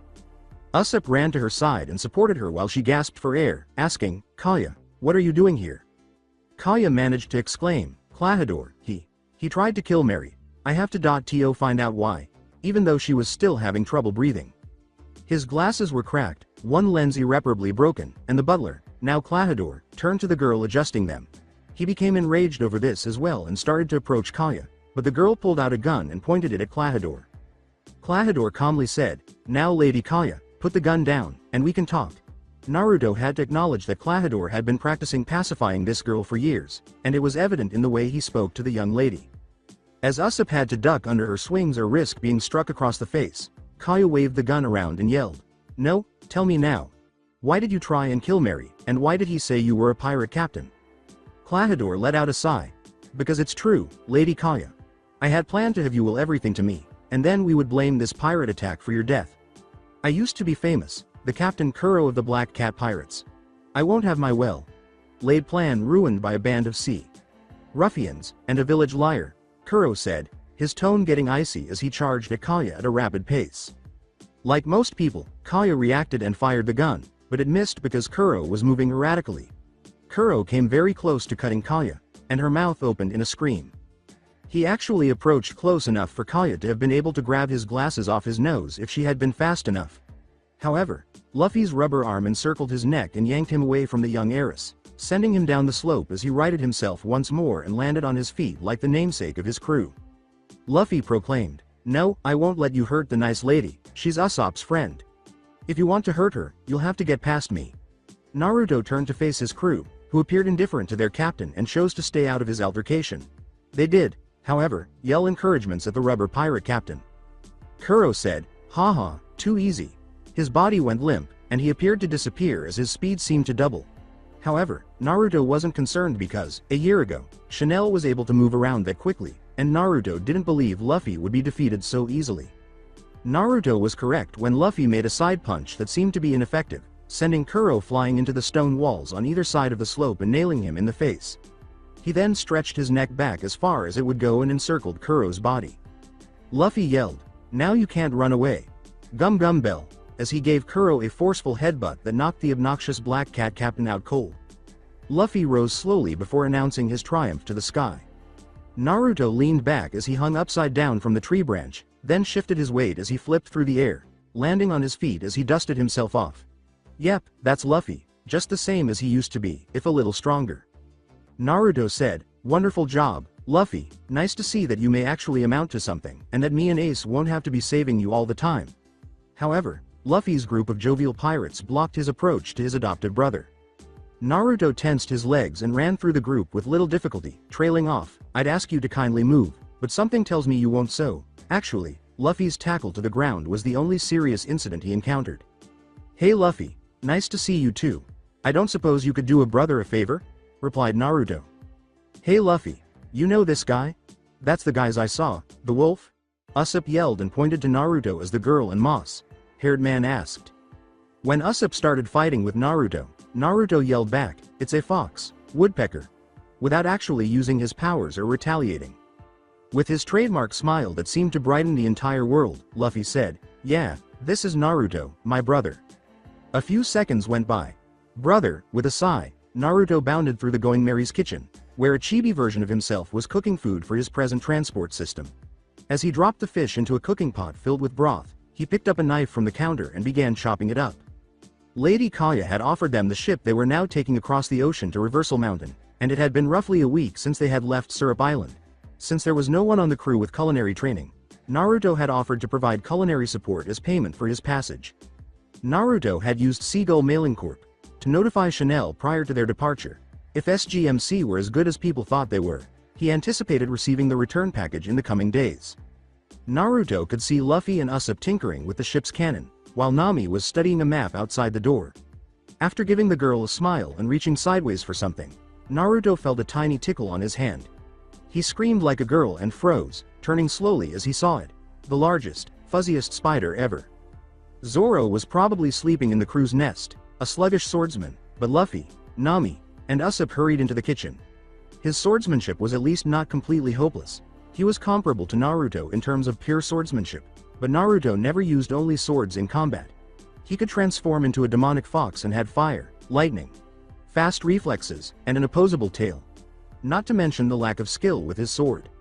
In any case, when the crew hurried into the kitchen, they discovered Naruto clinging to the ceiling. The knife he was holding was stuck to the roof's hilt, and he was clinging to it as though the ocean were beneath him. As the spider scuttled across the floor, he gestured to it. As they picked up the small spider, which was only a grain of rice in size, Luffy remarked, "Oh, yeah, I forgot to mention Naruto has an intense irrational fear of spiders." Naruto hissed at him, staring at the spider as though it were about to burst into flames. "You would too if you had almost been eaten by that thing," he said. Hissing down at his brother, Naruto said, "Besides, do you want spiders in your food? Because let me tell you, spider doesn't taste like fish, or chicken, or beef, or any other kind of meat." Luffy gazed at the tiny spider before putting it in his mouth. Gagging from the porthole, Nami ran to watch Luffy carefully chew the spider. His eyes suddenly widened as a tiny spider was seen sculling inside of them, and his eyes began to sparkle. Luffy yelled, "More," as Naruto started hurling empty cans into the abyss. Naruto, still accustomed to giving orders to his brother even though he was a guest on Luffy's ship, said, "No, now go away or no dinner for you, and don't think I can't keep it from you. I'll eat your portion and my own. Go back outside and play with your cannon." In any case, Usopp followed Luffy out when he was told to stop threatening food. As Nami continued to gag out of the window, Naruto walked over to her and patted her back after descending slowly from the roof. Naruto gave the red-headed navigator his word, "It's okay, I understand." As Nami puked outside, Naruto said, "If you like, you can stay in here with me. The lighting's better for your skin, and I could use the company." Naruto couldn't help but smile, and his face broke. Nami pulled her head back into the kitchen, still a little green, and said, "Tell me, Naruto, how did you end up finding Luffy when he was on the move like that?" Naruto offered her a white bar of something after looking through the stores for something. She gave it a bewildered glance. Naruto bit into the spongy bar and sucked on it, muttering softly as a sweet liquid filled her mouth. "Bite into it and suck. It helps with the aftertaste." Marine cadets are given one to help them get used to being at sea. Naruto engaged Nami in conversation before returning to his dinner preparations. "In regards to your question, as I was growing up, my mother used to sit up at night and we'd look at the stars together. She taught me all the traditional constellations, and the Uzumaki constellations." Nami briefly let go of the bar before biting it again and asked, "Uzumaki constellations?" As Naruto explained, Nami appeared interested in finding out about Naruto's past. "Oh yeah, you don't know. My full name is Naruto K. Uzumaki. Everyone on my home island had the last name Uzumaki. We were all family. Anyways, we were named according to the constellation the night we were born. Mine was Vulpinius the Trickster." Nami smiled and batted her eyes at Naruto, who blushed and turned back to the soup, dismissing it as the heat from the kitchen. "Could you maybe tell me mine?" Nami asked. Naruto turned to face Nami, and for the brief instant when she wasn't looking at him, he could see her internal conflict. "Not right now, we'd have to wait for a clear night. Besides, you'd have to know which stars were lit up the night of your birth. That's not something most people know." Naruto continued, grinning when he noticed the tiniest hint of rosiness covering Nami's cheek. "Hey, don't worry, it will have to get darker before the dawn can break, but I have a feeling that this dawn will be one of the most beautiful ones ever. I promise." Nami swallowed the bar, which she had finally finished. I bet you tell all the girls you meet that." Nami inquired, "Do you have another one?" With a smile on his face, Naruto put a huge pan in the oven and said, "I will soon. That's sponge cake, our dessert for tonight." Naruto said, "Well, I tend not to bet, but I can say I never break my promises." Before he could finish, Nami hurried outside, leaving Naruto alone. A man's voice interrupted the conversation. Nami ran back inside and asked for limes as Naruto kicked open a drawer full of different citrus fruits. "Utsukushi hai kokura," he muttered under his breath. "Scurvy?" he asked, and Nami nodded before running out of the kitchen with a few limes in hand. Naruto left his soup to simmer and followed her slowly. One of the two odd men exclaimed, "I'm okay," as he and his companion began to dance the can. Luffy, who hardly ever looked anything but excited, looked excited. Nami persisted as the two men danced until the injured one passed out, saying, "Now hold on, you aren't better just yet, you need to let your body heal." With her "women are always right" persona, Nami said, "See, I told you." Regretfully, he dispersed wanted posters that identified the two as bounty hunters throughout the deck when he fell. If they hadn't distributed his wanted posters in any of the blues, Naruto would have been sweating that they would recognize him. Nami picked up a wanted poster and tucked it into her shirt, a lucky piece of paper, her face falling to the face on the paper as she checked to make sure no one had noticed. When one of the bounty hunters said, "Hey, do you have a cook on board?" the crew instantly pointed to Naruto, who was leaning over the railing with his sword lightly slamming into it. In the hopes that the bounty hunter would ask for assistance from someone else, Naruto remarked, "I suppose that's me, but I'm just hitching a ride for a while. No luck." The bounty hunter said, "Okay, I don't suppose you could fix something for my buddy to help him recover quickly?" Naruto nearly leapt ship to avoid the hopeful expression on his face. "If we had adequate resources, which we don't because someone broke into the meat locket last night," Luffy said with a sneeze. Before a light bulb exploded over the bounty hunter's head, his face fell. The bounty hunter said, seemingly hoping they would transport him to the location, "That's fine. There's a good restaurant in the area, the Barati." "Hey look, we have somewhere to go and—" Naruto and Luffy interrupted Nami. "No, we need to get a permanent chef for you guys. I won't be around forever to fix food for you. One of you needs to at least learn how to cook a decently nutritious meal." Naruto replied, and Luffy concurred. Luffy complained, "Besides, it's our fault that his friend is hurt, we owe him." Naruto questioned how he ever got 3 crew members together on his own. Apart from Luffy falling overboard and having to be rescued, their trip to the restaurant was largely uneventful. The Barati, which looked like a large tuna fish and was floating on the ocean, was reached after about 5 hours of windless sailing. Naruto questioned, "Really, this is a famous place?" And Nami appeared to agree as Johnny and Yosaku reassured them of the legitimacy of the Baratie. Since the boy's nose somehow detected the smell of cooking meat over the scents of the sea, Luffy didn't really care. While Usopp tinkered with creating more Ishtars for his slingshot, Zoro was napping once more, this time on the deck's side. Nami then noticed a marine ship as they began to dock at the Baratie. Marines were milling about on deck as they tied off, and it appeared as though the ship had just docked. A few Marines were dropping stairways, and another Marine was coming down the stairs with a woman wearing opulent evening attire on his arm. He saw the going merry and yelled at them, gesturing for the woman to continue without him. "You there, I haven't seen that prate flag before." In response, Luffy exclaimed, "That's because we just got a ship and flag a week ago," with his trademark smile. Lieutenant Fullbody marked himself as a higher rank as he walked off to meet up with his date. "Ah, well then, you won't have a bounty. On orders of Lieutenant Fullbody, surrender or face the might of the Marines." "Sink 'em, boys," Fullbody yelled to the other Marines. They took aim and lit the fuse on the cannon before the Marines had even had a chance to stop. Fortunately, Luffy had a plan, but it didn't work out when the cannonball struck him and flew into the Baratie's upper floors. Naruto screamed, "Luffy, I thought you said you had a plan?" and punched his brother across the face before he crashed into the hole he had made. Naruto clamped a hand over his mouth after saying, "Well, hopefully he can repay the damages and won't have work it off or some crap."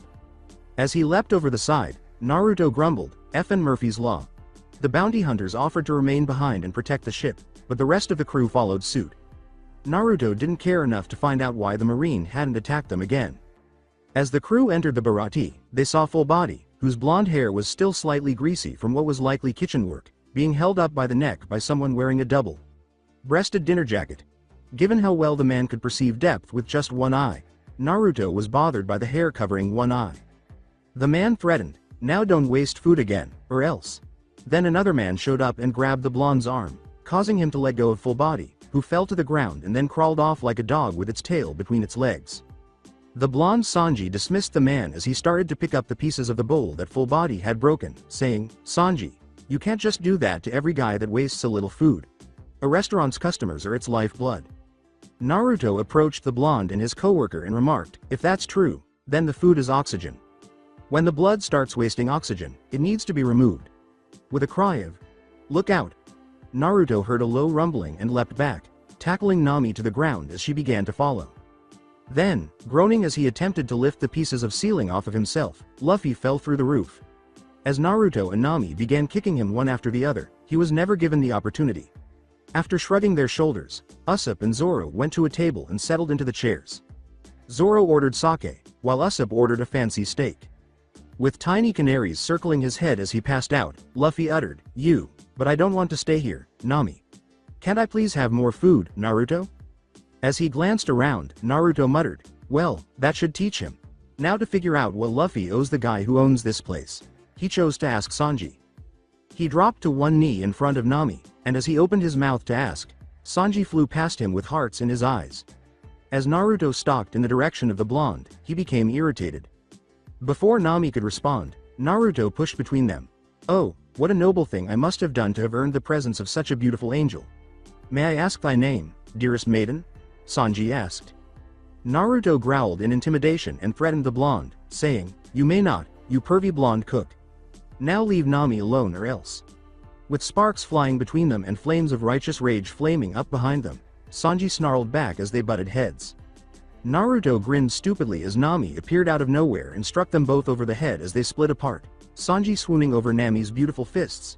They both said, "Nami's hit hurt so good." They then blinked at one another before pushing heads again as the flames and sparks returned. Nami threw her hands up and said, "I give up." She then dragged Luffy along with the rest of her crew. Finally, an older man's voice cut through the stand. Oof, and the two cooks parted ways. The man asked, "Where did that boy go?" And Naruto turned to face him. His eyes glistened, oddly evoking his brother's reaction to something cool. With a sweet voice, as though he were worshipping someone, Naruto said, "Red Leg Zeph, the famous pirate chef. You're on my top 5 pirates to meet on my adventure list. What boy might you be looking for?" Zeph was one of Naruto's favorite pirates because of his reputation as a chef. As Zeph descended a spiral staircase, his peg leg clattering against the wood, he said, "A young boy with a straw hat, about yay tall, and broke my restaurant. Because this was a necessary evil, Naruto had to ask, "Oh, you mean Luffy? He's over there. What does he owe you?" He was merely hoping Zeph wouldn't bring up work. Naruto could offer to take Luffy's place, of course. Zeph grabbed Luffy and tried to shake him awake, saying, 250 million berries. He ain't got that kind of money, so the brat's going to work it off here for a year. Now that his boss was present, Naruto saw that Sanji was not snooping around Nami. Naruto laughed at the situation and remarked, "Haha, good luck with that." Zeph arched an eyebrow at his good nature. Zeph pointed to Luffy, who was getting up and dusting off the plaster on the roof, and said, "You were with him, I presume. Am I to assume you aren't going to leave him behind?" Naruto suggested, "That's right, of course, asking Luffy to work for you is a horrible deal. Luffy would probably steal food. He has no balance, so he'd probably drop tons of dishes. Tell you what, if I work for you for a month, and get Sanji here to stop swooning over every lady that comes in here, we call it even." Zeph glanced between Naruto, who appeared to be a child about to receive a gift, and Luffy, who fell across the table as Sanji started reprimanding him for nearly hitting Nami. "What's supposed to convince me that you're better for the job than he is?" Zeph asked. "Why would you offer that, besides the fact you get to leave quicker?" Naruto grinned, knowing he had him in the trap. "You mean besides the fact that I gain some actual cooking experience? I'm trained in food service, 3 years worth, sir, course. I can't really cook much in the way of main courses, I prefer desserts. Anyways, I guarantee that it beats the option of my brother working for you." Naruto replied, genuinely attempting to convince people. Luffy dug into his nose, took out a booger, and attempted to slip it into Zoro's drink as if to demonstrate his point, but the moss-haired swordsman pushed the drink down Luffy's throat. Zeph went back up the stairs and said, "Okay, but only if you can get Sanji to stop flirting with all the female patrons." As Naruto began to salute, a marine dashed inside and the doors flew open. Before he could get 10 feet, a shot rang out, and the marine fell to the ground. A shadowed, gaunt figure entered the room, smoking a gun from his finger as he fell into a chair and placed it on the table. The man asked, "Where can a man get a decent meal around here?" And Naruto sensed trouble was on the way. The situation was, as it turned out, easily diffused when Patty knocked the man unconscious and threw him out on his face. There was no actual danger to the civilians in the first place because the man only wanted some food after being left to starve to death, and he had a gun that could only hold 4 bullets. Nevertheless, the civilians in the restaurant cheered as if he had saved everyone. Allowing a man to starve, even one who had been brandishing a gun, did not sit well with Naruto. The only reason he hadn't starved in the jungle was sheer luck. Naruto was currently carrying at least 17 plates, which he somehow managed to balance perfectly across his body as he flew around the room giving orders, so it wasn't his place to question. Apparently, Zeph had granted all of the other servers permission to take the day off and let Naruto handle it. Naruto wasn't going to complain to one of his idols, though. As he dropped the final plate, he saw Sanji sneaking out the side door with multiple plates of food. He looked around and stalked after his fellow blonde chef, catching a glimpse of him talking to the starving escaped prisoner from earlier through the door. Leaning against the railing, Sanji smoked a cigarette and said, "Here, eat it, or you'll die. I can't just give it to someone else now, can I?" The man gave him a tearful look before gobbling up the food while Sanji watched with a faint smile. Sanji was looking up at the Straw Hat pirate on the upper floor when Luffy abruptly entered the scene and said, "Hey, that's a really nice thing you did." Luffy exclaimed, "Join my crew. I'm going to travel the Grand Line, and become the Pirate King," which made Naruto palm his face. Let it be known that Luffy never understood what subtlety meant. When the man choked and finally took a breath after licking the plates clean, Sanji said, "Can't. I have something I need to do here." He then lifted the plates up and threw them over the railing into the ocean. The man shouted, "The Grand Line. You don't want to go there. My captain thought he was ready for the Grand Line, but we didn't even last a few days before our whole fleet was destroyed by this crazy powerful guy. Your small-time crew won't stand a chance." Luffy ignored his charges and stared down Sanji, who also ignored Luffy. He made his way back inside, but when he opened the door, Naruto was staring at him blankly. Irritated, Sanji brushed past the part-timer and asked, "What do you want?" As Sanji paused and turned back to face the blonde with a faint sense of recognition, Naruto noted, "In my opinion, I would have preferred more curry and less rice. Additionally, a piece of bread never hurt anyone." But the moment was gone as fast as it had appeared, and Sanji scowled. He re-entered the kitchen as Naruto sighed and went to the person calling his name, who just so happened to be his favorite redhead, saying, "Well, it wasn't you, now was it?" With a faint smile, Nami said, "So, Mr. Big Man on deck is working off Luffy's debt as a lowly busboy, huh?" Should I leave a big tip? Naruto snorted and looked to the side, watching as Luffy ate several dishes at once. Zoro tried to use his loaf of bread as a pillow.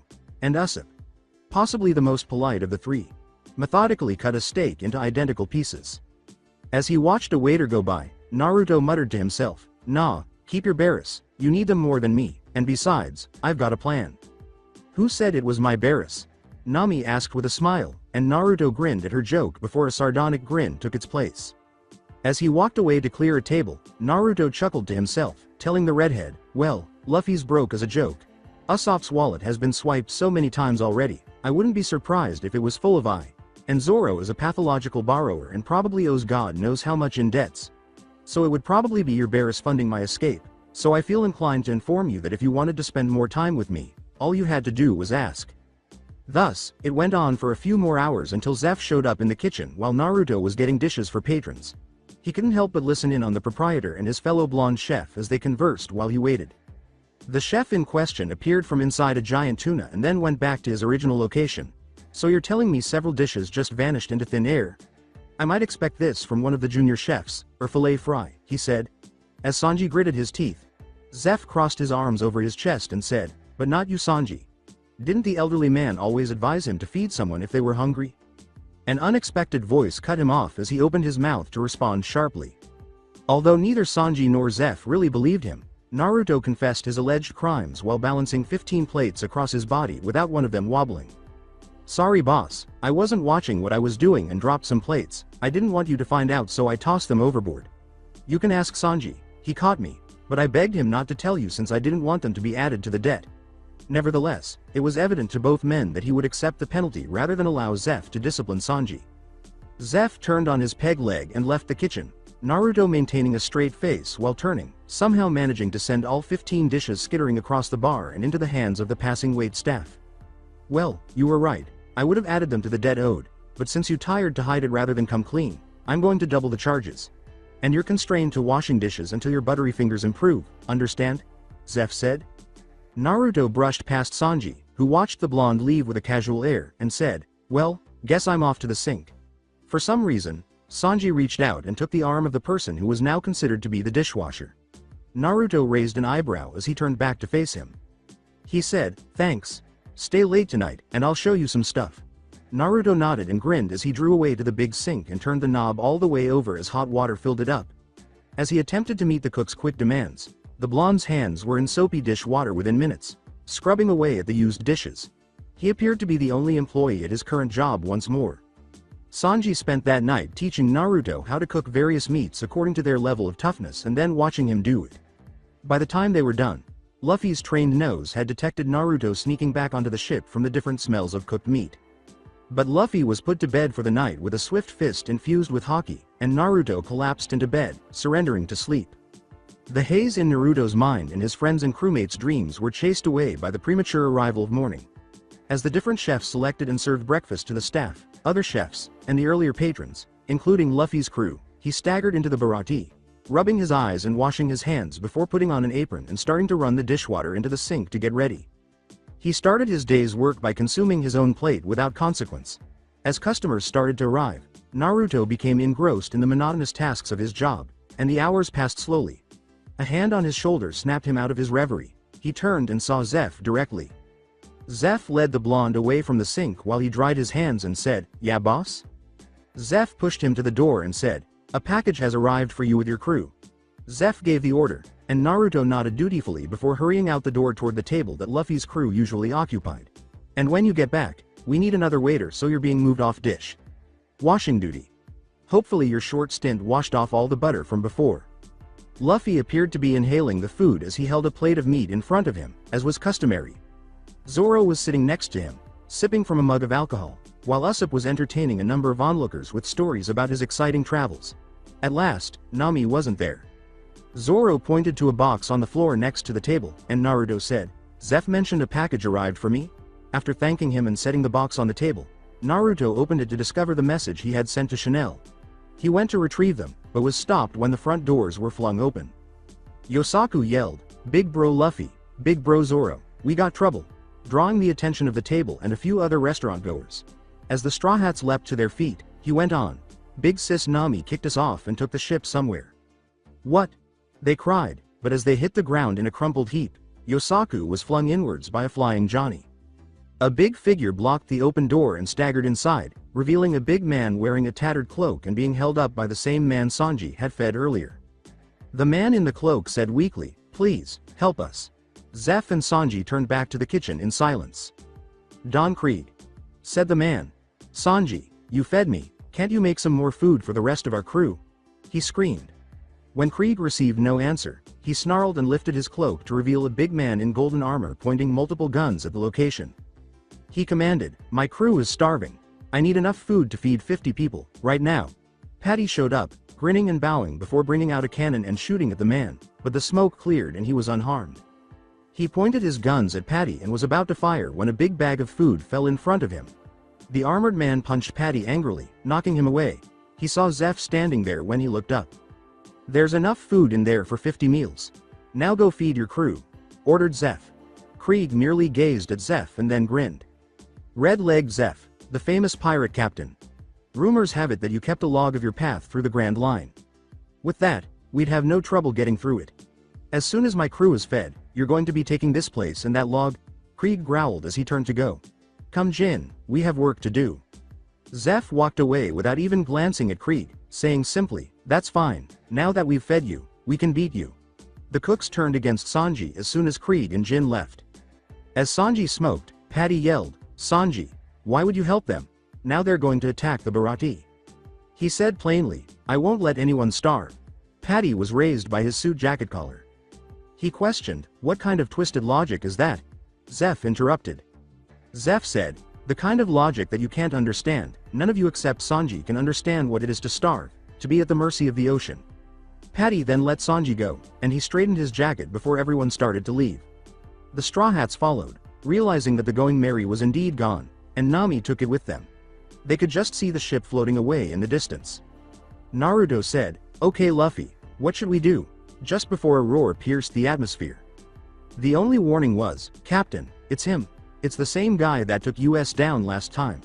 Before Don Krieg's enormous ship was perfectly split in two, a small ship resembling a coffin appeared, and a man standing on it rested his enormous black blade on his back as he floated closer to the Bharati. As two massive platforms emerged from the water surrounding the Bharati, Naruto heard Zoro remark, "That's him, the world's strongest swordsman." As if discussing the weather, Zeph said, "Hawk. Mahawk, one of the 9 royal Shibukai."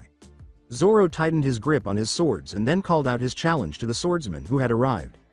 With a sigh, Naruto watched as Johnny and Yosaku carefully placed Zoro in the tiny raft so as not to aggravate his severe injuries. He could have informed Zoro that battling Mahawk would result in defeat, but he was aware of the determined expression in Zoro's eyes. The expression of someone who would not give up until their dream was realized. He saw the same expression in Luffy's eyes as he did in his own. Naruto snorted as he approached the small raft that was meant to transport Zoro, Usopp, and the twin swordsmen after Nami. Thick-skulled swordsman. Naruto grinned when he saw Usopp nod in agreement. "So, you got the plan down?" Before they could question him, he grabbed the raft and spun around a couple of times before throwing it across the water as it skipped after the departing Going Merry. "Then hold on tightly, and I'll give you a head start." Still playing the part of the big brother, Naruto gave the order, "Okay Luffy, try not to take too long. We got to go after Nami and the others before it's too late."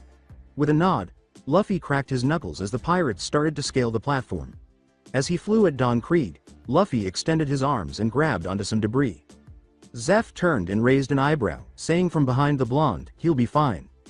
Naruto explained, barely leaning back as a pirate flew past him, "I know, I'm worried the dense idiot will destroy something like our boat we need, or that ship and drown." He kneeled directly into the pirate's chest without even looking, causing him to throw up blood. Naruto shook his boots off and pouted, "Oh, why did you do that?" Then he growled upon seeing the majority of the chefs battered on the ground. They were gradually being overpowered, though some, like Patty and Sanji, were still fighting and Zeph could probably take care of himself if needed. Naruto opened his coat and took out 2 butcher knives that matched. He squatted down and flipped them into a reverse grip. With a ferocious, animalistic grin and knives dripping with fresh blood, he sped off, pulling down the tip of his top hat before resurfacing on the opposite side of the platform. He questioned, "Fresh carved meat anybody?" as a number of pirates collapsed to the ground, blood oozing from numerous wounds. As Naruto washed his knives in the seawater, he flicked them and remarked, "A chef only takes the prime cuts." Sanji said, "I'd hardly call you a chef." From behind him, Naruto flipped the smoking blonde off with a snort. He got up and wiped his pants on the wet knives. He exclaimed, "I'd duck, now," as the two blondes struck the deck and Patty flew over their heads, splashing into the ocean. They turned to see a man wearing an odd kind of armor. The man continued confidently, "All this blood and none of it is mine. All the fights the Krieg pirates have been in and I've never bled once." A random Krieg pirate exclaimed, "Yeah, you'll never beat Pearl's armor. Even Mihawk's attack that split the ship didn't scratch him. Nothing can make him bleed." Before Luffy, who was flying, took him down by striking Pearl in the face and breaking his nose. Luffy yelled, "Grr, get back here Krieg," and used his abilities to launch himself back at the golden armored warrior, punching him in the face and causing him to fall to the ground in a heap. "Blood? Blood? My blood?" Pearl angrily exclaimed, staring at the crimson liquid. The Krieg pirate started to say, "Pearl, it's okay. It's just a nosebleed, not even a wound. See, it's already Santo." But Pearl's shield interrupted him, caving in his face as he backhanded the pirate. Then the shield plates caught fire and he started crashing them together like cymbals. He was so furious that he threw fireballs everywhere, setting the wooden platform on fire. Don Krieg yelled, "You fool! If my new ship gets burned because of you, that nosebleed won't be the worst thing." Before Luffy struck him, disregarding his cloak's spikes. Despite Don Krieg's threats, Sanji began to move toward the furious Pearl, who was still hurling fireballs. But as Jin held Zeph down with a pistol to his head, he was interrupted by the yell, "Stop right there or the old guy gets it." He cocked the hammer back on his pistol as Sanji started to approach him. Sanji gritted his teeth and bit through his cigarette as Jin said, "I don't want to do this, but I'll kill him Sanji. You know this could happen when you fed me, and the rest of our crew." The gathered Krieg pirates who were still conscious yelled, "Yeah, Commander Jin always comes through. They'll never beat him and Pearl, our two strongest members." Sanji nodded sharply as Naruto grinned and said, "I'll give you an opening, and you take him out. I'll handle his overdramatic friend." He took out a pair of black leather gloves from the package he had been hiding under his top hat when it arrived earlier. He flipped the box in the air and threw its side-arm at Jin, who reacted like most people and shot the box as Sanji ran at him. "Looks like I'll get a chance to test these sooner than I expected. Just hope they work like expected." Pearl, surrounded by flames, watched as Luffy continued to beat Krieg's equipment and Sanji kicked Jin away. He began to hurl fireballs at Sanji after smashing his plates together, but Naruto walked through the escalating flames and swatted the fireballs away. As Naruto clenched his fists and the hidden blades curled up to reveal 5 curved blades, Pearl cried out in terror, "How can you just walk through the flames like it's nothing?" Naruto said, briefly disappearing, "You should know better than to try and burn a fox." He then dropped in front of Pearl, who deflected the blow with his shields. As Pearl swung his plates like cymbals to smash Naruto's head between them, the blonde smirked. "Ha, as if those puny blades could scratch my mighty armor, now die," Pearl yelled. As Pearl's prized armor dropped to the ground in thick strips, leaving the man exposed, Naruto slackly remarked, "Fox claws, success." Grabbing his fists, he kicked Pearl in the stomach, knocking him into the ocean as he floated up with swirls in his eyes. He walked back to the restraint, leaning against the wall and yawning widely, saying, "I think that's my part done." In the meantime, he was engaged in combat with Sanji when Jin, having traded in his pistol for a pair of twin tonfa, spun around and attempted to strike Sanji, who leapt back to avoid the blow. Sanji kicked the commander of the Krieg pirates, aiming for his neck, but he blocked the kick by crossing his tonfa, knocking him back nonetheless. Jin snarled and lunged at the blonde cook, but Sanji jumped and kicked him as his neck snapped back, knocking him to the ground. Krieg yelled, "Jin, Pearl, you're both pathetic," as everyone turned to gaze at the captain in armor. Krieg yelled, "Hear that boys, whoever brings me that blonde cook's head are my new number 2s. If a nothing cook can beat the commander of the Krieg pirates, maybe you aren't worthy of the title." Jin pushed himself upward, smashing a few pirates who approached too closely. Jin grunted as Sanji kicked away a number of pirates who were still standing by spinning while standing on his hands. "As if I would let them take my position. I'm the strongest for a reason. I'm Jin the Black Hearted, as if I would lose where anyone else in this crew could succeed," Jin said. Sanji pushed through the pain, nailing Jin in his exposed gut and sending him to the ground. Jin attempted to take advantage of Sanji's opening by smashing one of his tonfa into the blonde's chest, causing him to spew blood. Krieg yelled, "You pathetic traitor, maybe this will give you some incentive," before flipping a canister and letting green gas fly everywhere, but this exposed him to Luffy's powerful blow, shattering his armor. A long stick and blade emerged from the shoulder plates, and he snarled, pressing them together. The other Krieg pirates exclaimed, Don Krieg's using the MH5 and his ultimate battle spear, and started scurrying for gas masks to stop the poison gas. When Krieg saw Jin reaching for his, he told him to discard it. From his position on the wall, Naruto held a gas mask to his face and questioned, is this the kind of man you follow, boy? He wants you to kill the people that saved your life, and die simply because he says so? 2 Krieg pirates were heavily bleeding next to him. He shook his head, beginning to put on the gas mask as he looked down at it and the rising gas around him, only to notice that the other Krieg pirates had sunk under the water. As Jin's face hardened, Sanji started coughing. He then stood up and threw the mask at Sanji, who was startled. Despite coughing and drooling blood, Jin spun his tonfa once more and said, now we're even, I've saved your life. Now come finish this fight. With a sigh, Sanji aimed a final kick at Jin, who didn't even attempt to raise his weapons to block it. Jin was sent flying by the kick and landed in a heap, his vision darkening as he looked at Sanji's expressionless face. As Jin passed out, he thought, I'm sorry Krieg. I just couldn't kill them after what they did for me. Despite the pain, Luffy yelled and grabbed the defenseless Krieg, stretching his arms as he shot into the air and pulling Krieg after him as he flipped in mid-air. Naruto grinned slightly and glanced over in time to see his brother smash his head against Krieg's spear, which exploded as he looked over. He screamed, Gum Gum Hammer, and used his abilities to send Krieg hurtling into the sea, where everyone was doused with water. Luffy landed easily on a floating piece of flotsam, breathing heavily despite not being seriously hurt, and all of the Krieg pirates who were still conscious stared in shock at their captain's complete defeat. Naruto said, blinking the tears from his eyes, good job, Luffy. Luffy sat down on the little wooden driftwood and cheered before bubbles began to form next to him. As Naruto opened his mouth to warn his younger brother, Krieg appeared, his face battered and bloodied, his eyes filled with rage. He hurled a weighted net over Luffy and pulled him into the ocean, yelling, as if I, the great and mighty Don Krieg, would lose to some no-name pirate. As he jogged to the platform's edge, Naruto yelled, Luffy, and looked into the water, where he saw his brother sinking while Krieg swam up. As he swam down to save Luffy, he heard a splash to his side and noticed Sanji's abandoned suit jacket. Naruto sat back and sighed with relief as he heard a low gurgling sound beside him. Disregarding it, Krieg surfaced and dragged himself up onto the wrecked mast of his old flagship.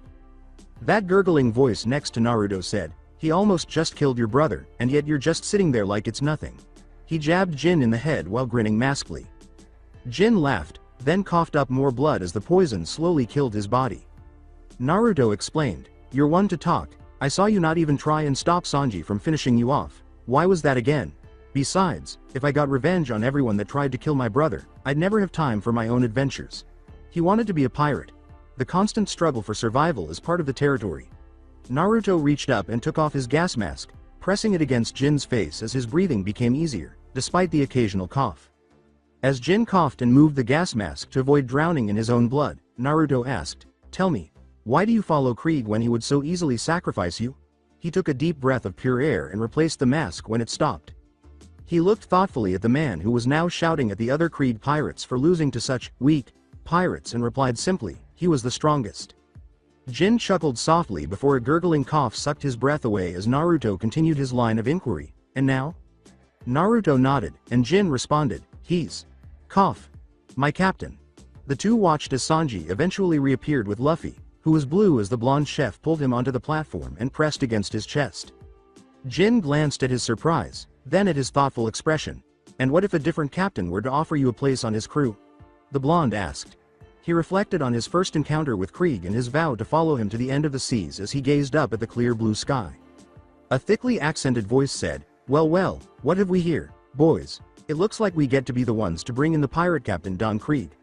As everyone turned to face the marine ship threatening Don Krieg's remaining crew, who had successfully retrieved multiple lifeboats from the wreckage of their ship, the voice said. The remaining Krieg pirates were rowing frantically to get away as the marine ship opened fire with cannons on the evacuating fleet of lifeboats. In order to get as many of the Krieg pirates on the small lifeboats as possible, they rowed up next to the platform. It took 3 men to hoist the unconscious Pearl into the boat.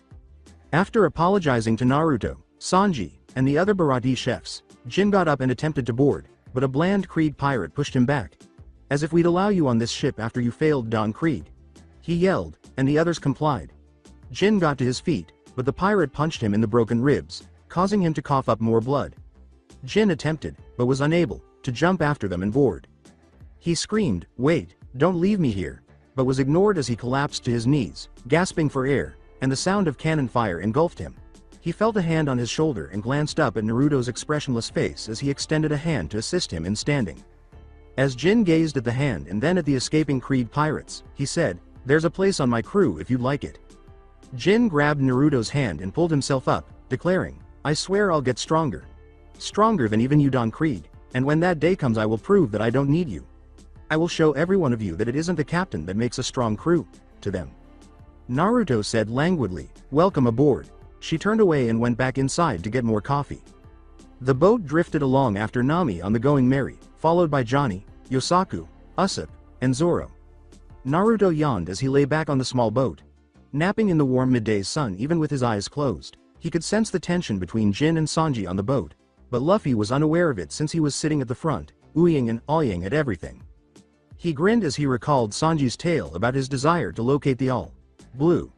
A man who wants to be king of the pirates, a swordsman who wants to be the world's best swordsman, a man who wants to explore the oceans and have great adventures, a cook who wants to find the All Blue, and, what was Nami's dream again? Naruto considered dismissing it. When they arrived at their destination, he would simply ask her. Luffy's cries roused him from his slumber. He barely opened his eyes to see a destroyed village, which is what would make his younger brother react this way. A perfect circle had been cut out of some houses, others were inverted, and some were just heaps of debris. Naruto merely shook his head in shock as Luffy hesitantly inquired, "This is where Nami was headed?" The sign that read, "We _C__O_N_N_HL_V_GE was all that the quartet could make out because it had been shattered into several pieces. Naruto said, "I'm not sure it is. Luffy. Look over at that sign." Nonetheless, Naruto's assumption was sufficient. As they pushed off, heading down the coast, Naruto remarked, "The letter mentioned a place called Kokoyashi Village. That doesn't fit with the sign." The question on most people's minds was, all the same, what kind of monster could just upend a building? Sanji asked. Although Hidara had a tendency to break the building when he did it, Naruto chose not to mention that he and Hidara were both capable of doing it. Naruto simply couldn't bring himself to pick up someone's house pointlessly. With Sanji scowling at the former Krieg pirate, Jin questioned, "Do you guys think that has something to do with why Nami told us not to follow her?" He yelled, "Nami. Chan told Luffy, me, and Naruto to stay away, you were never included," as Naruto turned his hat low over his eyes and growled low. Sanji sighed as he returned to assisting Luffy in finding the village while Naruto leaned back and closed his eyes. "Keep quiet until we get to Kokoyashi Village. Sanji, Jin is now a member of my crew.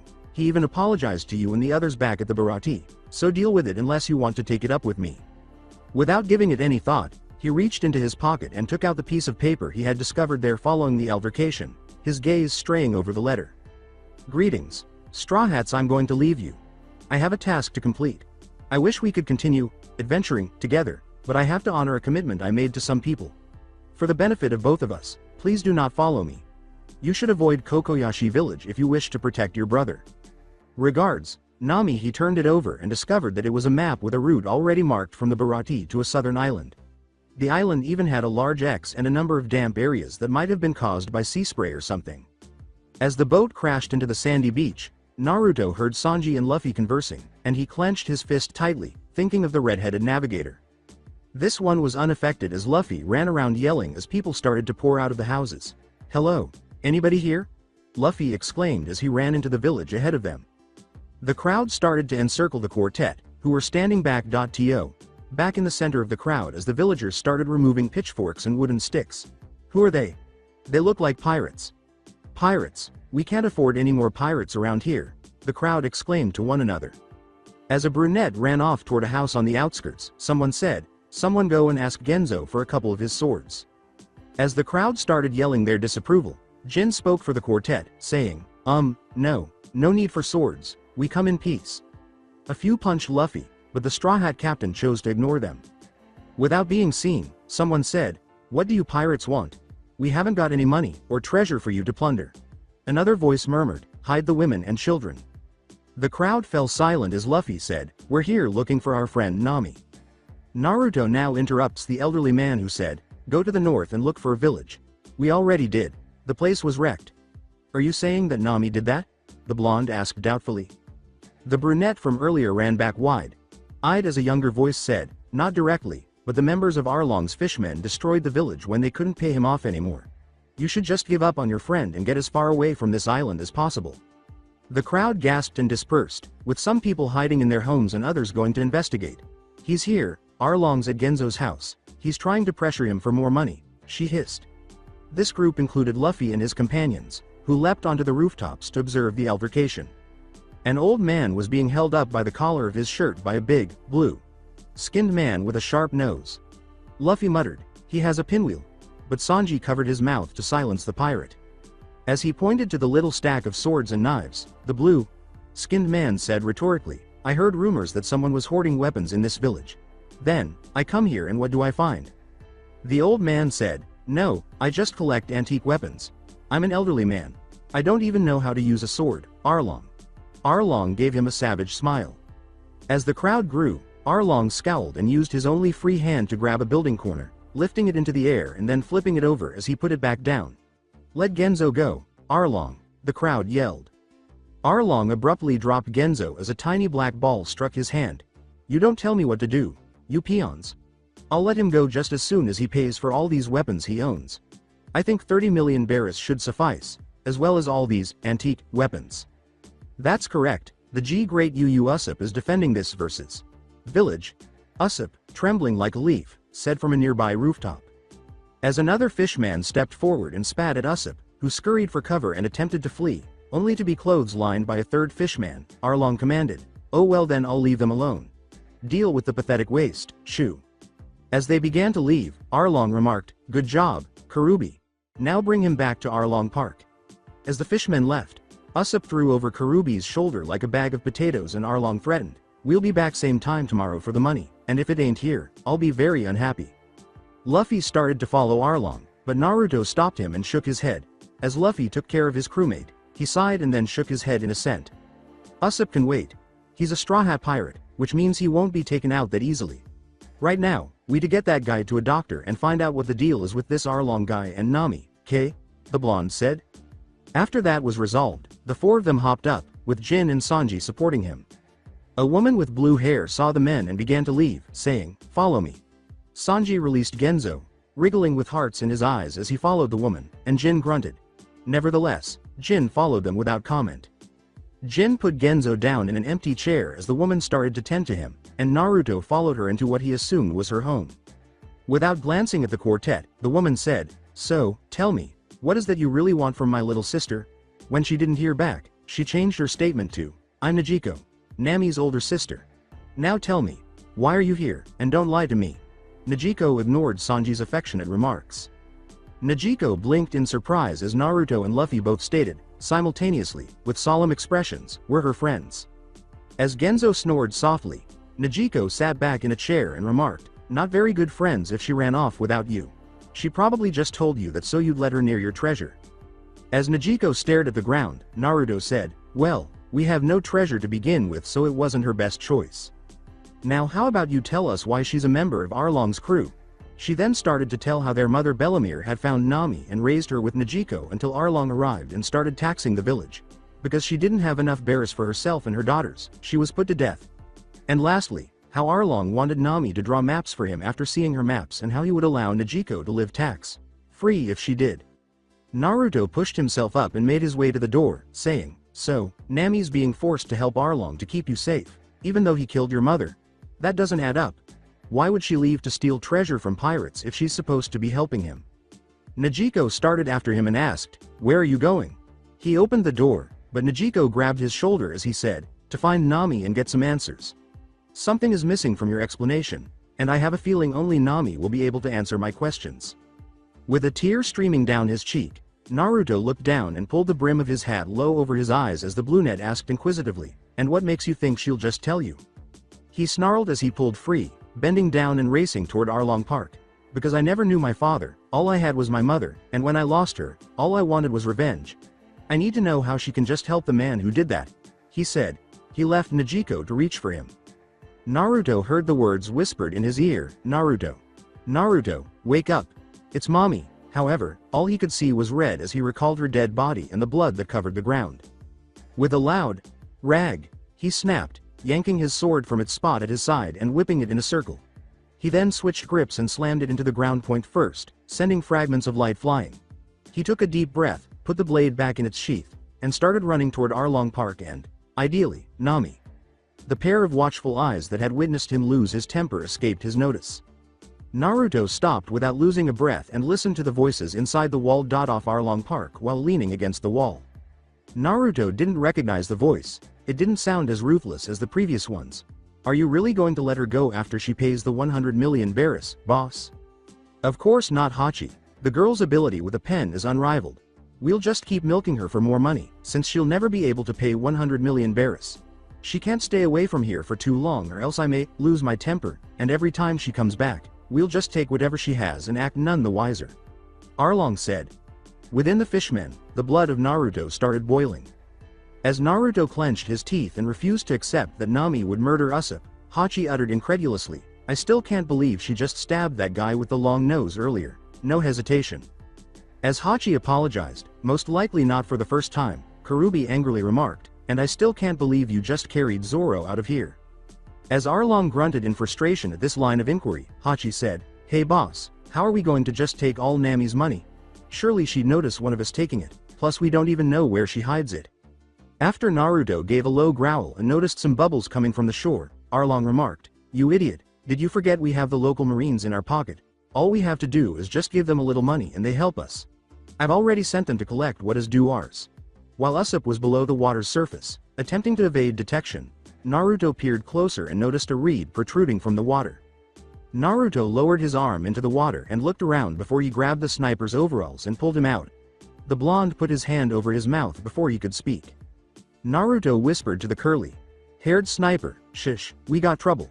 Nami is working both sides, and she's going to get burned if we don't go help her. Think you can hold on? The man nodded angrily as Naruto turned around and let the man continue.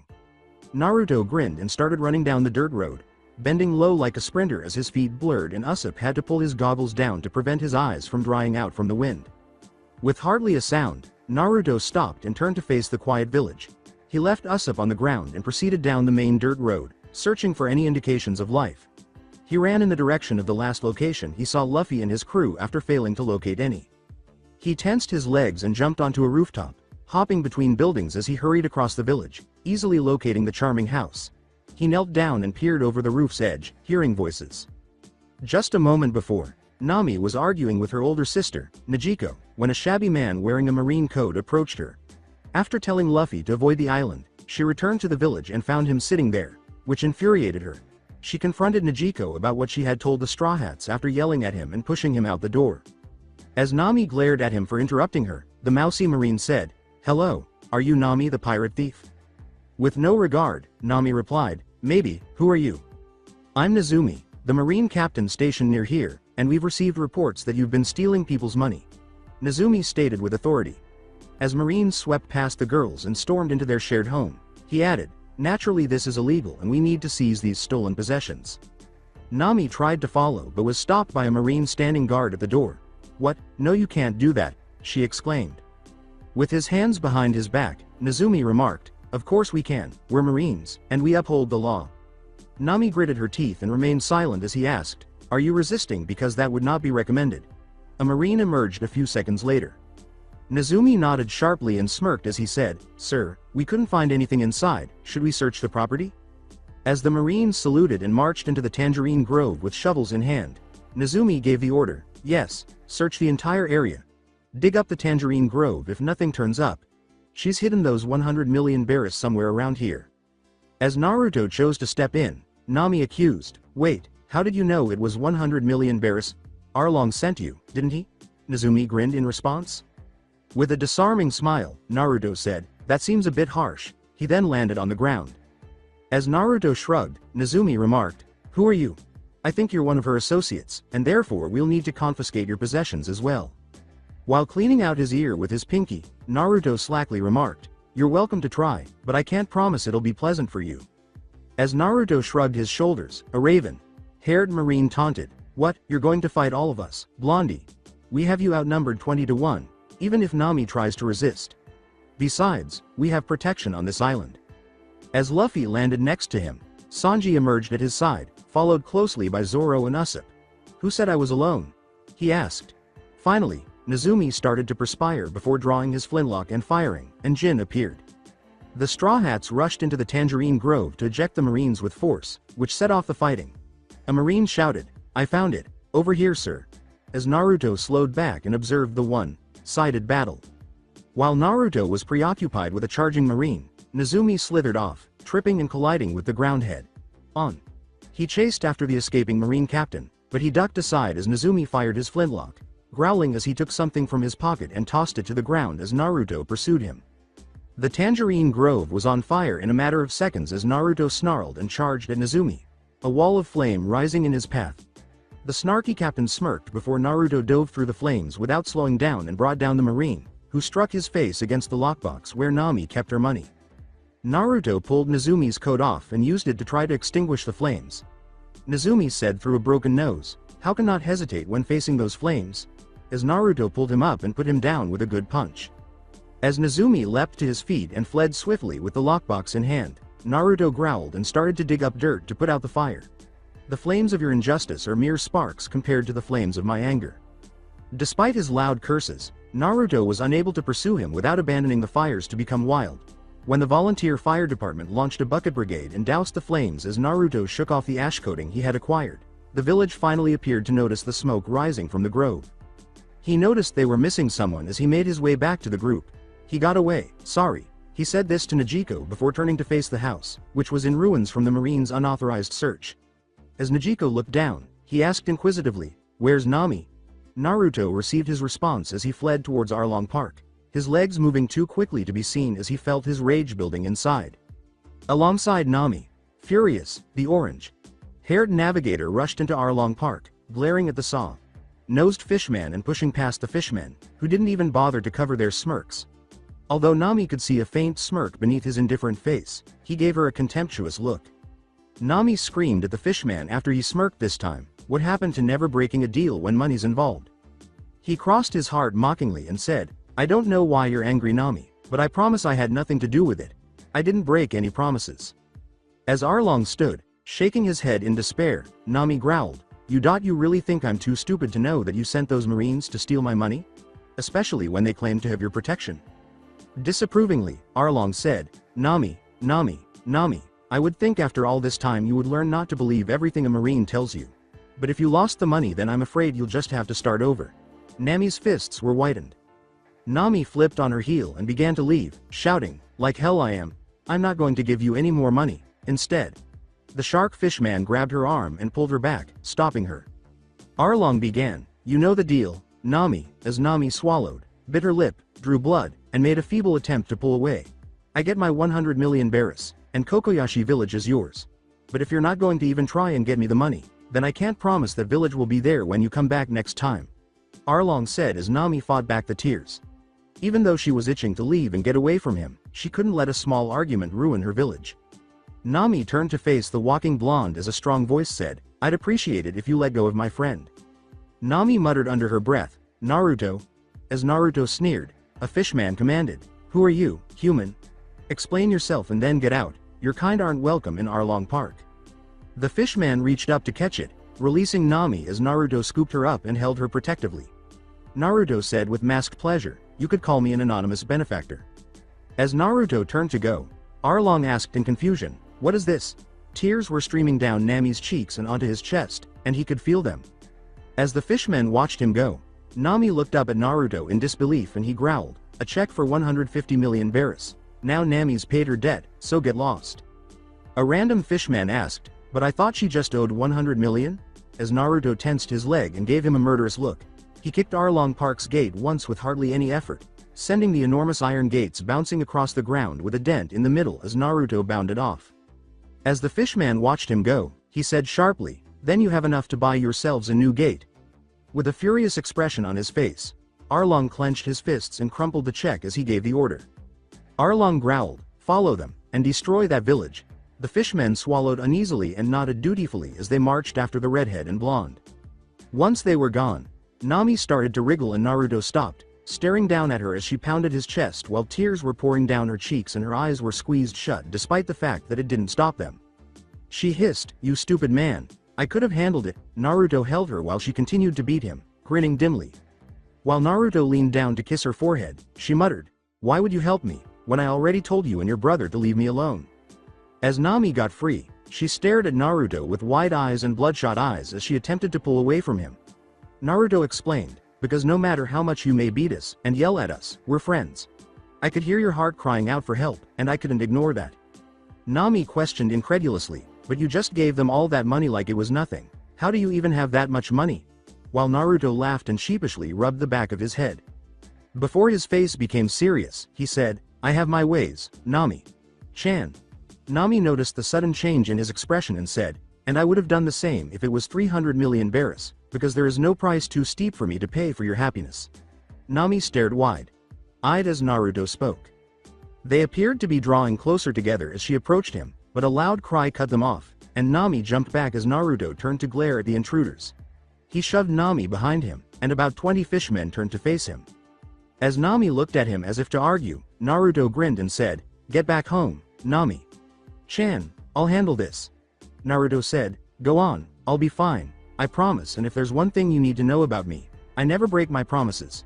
Nami gave a tentative nod before fleeing as Naruto watched her, and then he was struck in the cheek by a burst of water while he was glaring at the lead fishman, Shu, the blonde remembered from the day before. Shu questioned, "Do you really think you can beat all of us by yourself, Shu?" Naruto merely drew his sword without responding. One of the fishmen boldly questioned, Do you think that drawing your sword will scare us superior fishmen?" As Naruto grinned and flashed his longer than normal canines.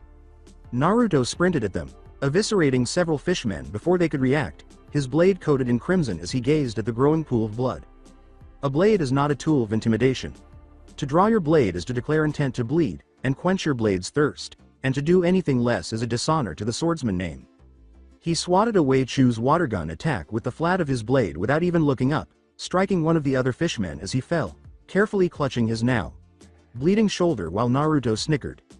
He charged at a small group of fishmen, leapt into the air, and came down in a crouch as he split one down the middle. Pulling out his sword, he managed to kick two more fishmen away into their comrades and stabbing the downed fishmen before leaning to the side as Chu shot at him. The blonde twirled back into a crouch, slicing upwards, dividing Chu's attack down the middle as it split to either side of him, and completing the final two fishmen. But as Naruto turned robotically to look at Chu, who smiled, Chu struck him with his water gun attack, ruining his good mood. As Chu began to taunt, Naruto asked rhetorically, "Did you just spit on me?" He was holding Chu's head inside the curves of the blades of his second sword, growling at the defenseless fishman. As he pulled his blades in opposite directions, he said simply, "Demonic decapitation." Naruto flipped, put his sword back in its sheath on his side, and punted Chu's head back towards Arlong Park. All of this happened in one fluid motion as he started to walk towards Kokoyashi village while whistling joyfully and utterly ignoring the group of heavily bleeding fishmen in the middle of the road. Nami was on her knees in the center of Kokoyashi village, holding a knife tightly in her hands. She was sniffling and letting her tears fall steadily to the ground as her shoulder bled from the numerous stab wounds. On her head rested Luffy's beloved straw hat. After repeatedly repeating her stupid captain's words, she forced herself to stand up and turn to follow them, only to run into a muscular chest as she glanced up at Naruto's gentle smile. As Naruto gave her a tender glance, she looked down and relaxed her hold on the knife. As Naruto laughed and turned to look behind him, she stated plainly, "Luffy and the others went to fight Arlong." As the orange-haired girl fell to her knees, he leaned down and whispered, "My brother can handle himself. I wish I could protect him forever, but eventually he'll have to learn how to walk on his own. Right now, you need me." As Naruto sat down next to her, Nami said, "Get one thing straight, Blondie. I don't need you. I still don't understand how Luffy can be so simple yet so complicated about this friendship thing." Naruto put an arm around her shoulder and gave her a side hug as she trailed off, "I don't want to be a pirate, especially after pirates killed." Naruto questioned, "But can you really say that Luffy is a pirate?" As Nami gave him a perplexed look. As Nami looked down, considering her response, Naruto questioned, "The world is hardly ever as black and white as some would paint it. Would you prefer Marines like Nezumi to pirates like myself or Luffy?" Naruto shrugged his coat around as she did that. He stopped to prod Nami's side as she stared at him in shock, then said, "This is a vice admiral's coat. They traditionally have the kanji for justice stitched on the back, but mine has the kanji for freedom on the back. That's because a Marine believes in justice over everything, including other people's lives. There are Marines, very high up the chain of command, that would sink a cruise ship and sacrifice hundreds, even thousands of lives because there's a chance a petty thief was on board. Nami shook, and he concluded, was on board. Naruto stood and held out his hand to Nami, who gave him a wary look.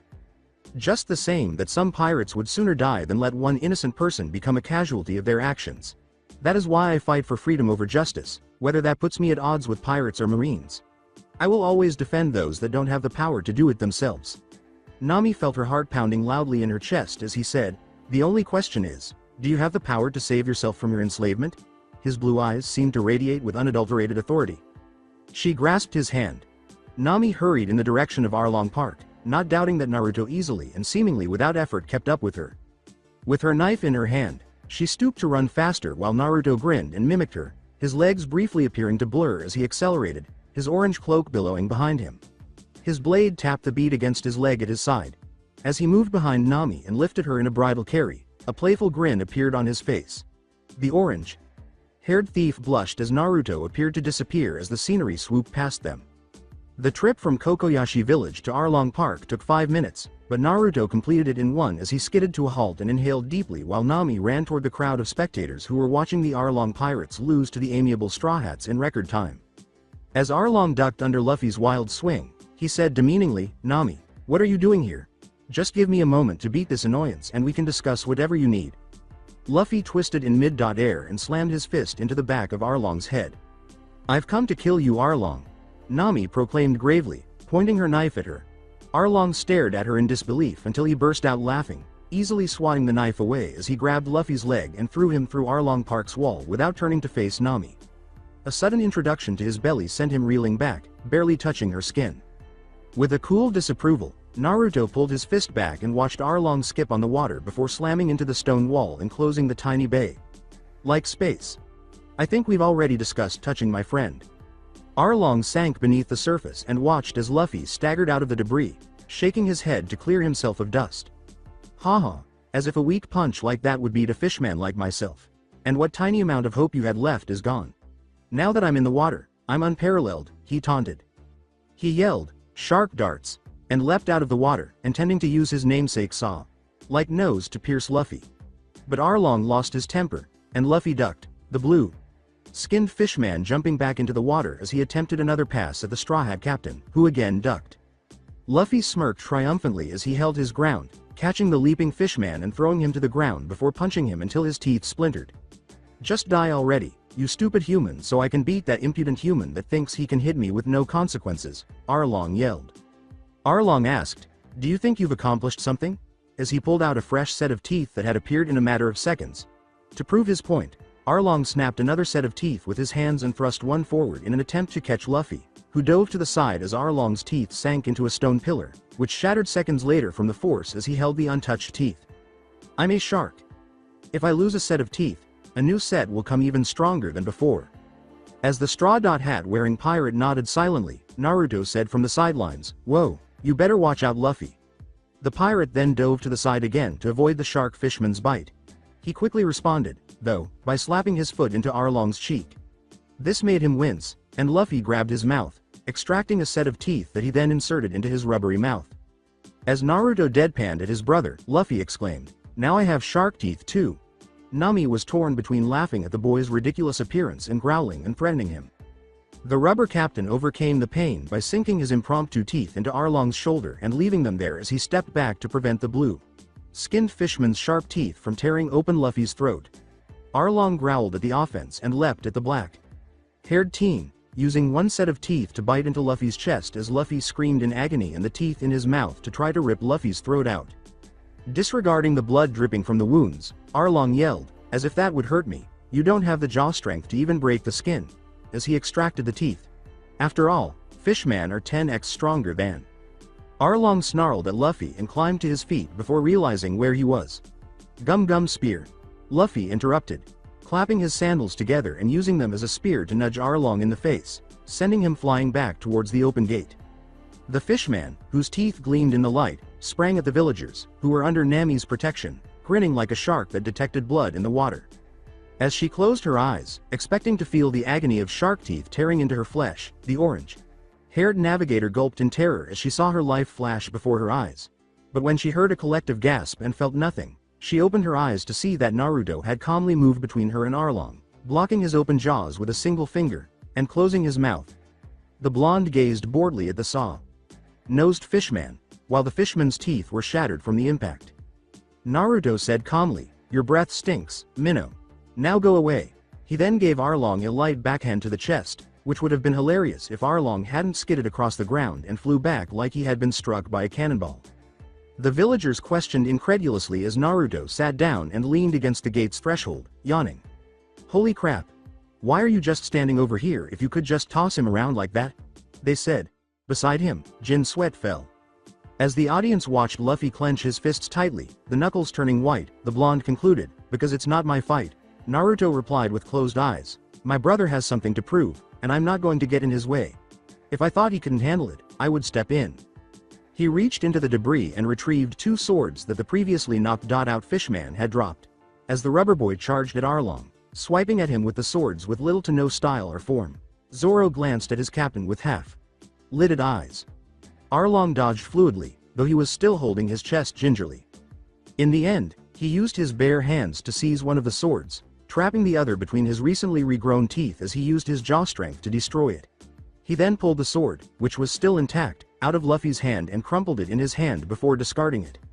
As he struck Luffy with a lunge that sent him through a column and left debris all over the floor, Arlong questioned, "What were you trying to accomplish with that?" "Prove a point," Luffy exclaimed as he stood up, blood streaming from the blow to his head. He led it firmly in his grasp and caught a big stone. Arlong mocked Luffy as he growled and glared down at the fishman, saying, "And what's that? That you have absolutely no hope of beating me." "I cut myself with swords more than my opponents," Luffy growled, crushing the stone in his hand as he went on. "I can't even boil water without it catching fire," he said, smashing the remaining standing column. Sanji smoked a cigarette. "I can't navigate from one side of an island to the other," Luffy said, stomping his foot into a large piece of rubble, splitting it down the middle as Nami gasped. "And I certainly can't lie convincingly," Luffy shouted, as Usopp pretended to be offended, but it was clear he wanted to see where his captain went with this speech. "On my own, I would have died a long time ago, but I can still do one thing," Luffy said softly as he smashed his fist into the ground as the remaining boulders turned to dust, covering the Straw Hat captain. As he watched the dust cloud and heard a loud cry, Arlong taunted once more, "Oh yeah, and what's that, weak little human?" Luffy yelled at the top of his lungs, "I can protect my friends," and ran out of the dust cloud, slamming his fist into Arlong's face and knocking him back, his nose horribly twisted out of shape. Luffy continued, kicking Arlong into the side of his building, leaving a huge hole where Arlong went through the wall, and he watched intently as Arlong emerged brandishing a huge sword that resembled a saw blade. Arlong gritted his teeth and snarled, "As if something that weak could beat me. Why can't you just get it through your thick skull that you can't beat me?" His pupils turned to dots as he saw red. He charged blindly at Luffy, who yelled, and then kicked Arlong hard, connecting but not stopping the charging fishman. Luffy leapt over his crazed swing and kicked the fishman hard in the back, sending him staggering forward toward the water's edge. Luffy didn't slow down, though, and threw his fist at Arlong, who whirled around and sent Luffy flying like a bullet into the building's roof. Arlong spit blood out of his mouth and growled, using his considerable strength as he leapt after Luffy and sent the combative pair through a window while Nami watched them intently. "That room," she muttered, not realizing Naruto had heard her because he only smiled slightly in response. The loud gasp as a wooden desk flew through the hole and smashed on the stones below drowned out Naruto's whisper, "Little brother, you don't even know that the things you do make them want to charge into hell with you." As Nami's eyes began to well up with tears, a plethora of papers began to fall. With a modest smile, Naruto opened his eyes just in time to witness the tower that dotted Arlong Park split in two, transforming into a pile of rubble and collapsing in on itself. As Nami ran toward the debris, shouting, "Luffy!" Naruto laughed at his brother's antics. Suddenly, a figure emerged from the debris, raising its arms in the air and yelling, "Nami, you're ours," to the entire world. The rest of the village cheered loudly for the Straw Hats as Luffy emerged from the wreckage and dusted himself off while Nami ran towards him. Zoro's detached demeanor was unexpectedly challenging when you've lost over half of your blood supply and are still bleeding profusely. "Nami-chan." Sanji just started to run in her direction while sobbing loudly. Several onlookers laughed when Usopp started telling them that he would have beaten Arlong if Luffy couldn't. Naruto clenched his fists tightly and glanced at one of the few individuals who were not taking part. The blonde asked his newest crew member, "Tell me, Jin, would you like to join them?" And the newcomer jumped, staring at him in shock. He asked simply, "No, why?" as Naruto got up from his spot on the ground and grinned subtly. Naruto said, sticking his hands in his pants pockets as an obnoxious voice cut off the celebrations, "It's okay if you do. He's my little brother, and I'm sure I can convince him. Just look at Nami. The whole time she tried to convince Luffy that she hated him and just wanted him to leave, but my brother still saw his friend in her. He didn't let anything stand in his way to save his friend. No matter the odds, he'll die before he lets one of his friends go." With the support of multiple rows of rank and file Marines, Nezumi remarked, "Well, look what we have here. I knew if I waited long enough you would wear each other down. Now I can bring you all in and snag myself a nice promotion for it, and I didn't even have to lift a finger." The crowd started to snarl, but a bullet between Najiko's feet stopped them. "Nezumi, you haven't lifted a finger the entire you've been stationed near here except to extort more taxes from us, claiming it was for protection," Najiko growled. As Najiko's and Nami's hands twitched to their sides, Najiko to her flintlock, Nami to her staff, Nezumi hissed, "Shut up, woman, we've done our duty, haven't we? So unless you want to go along with these pirates, then I'd suggest you keep your mouth shut."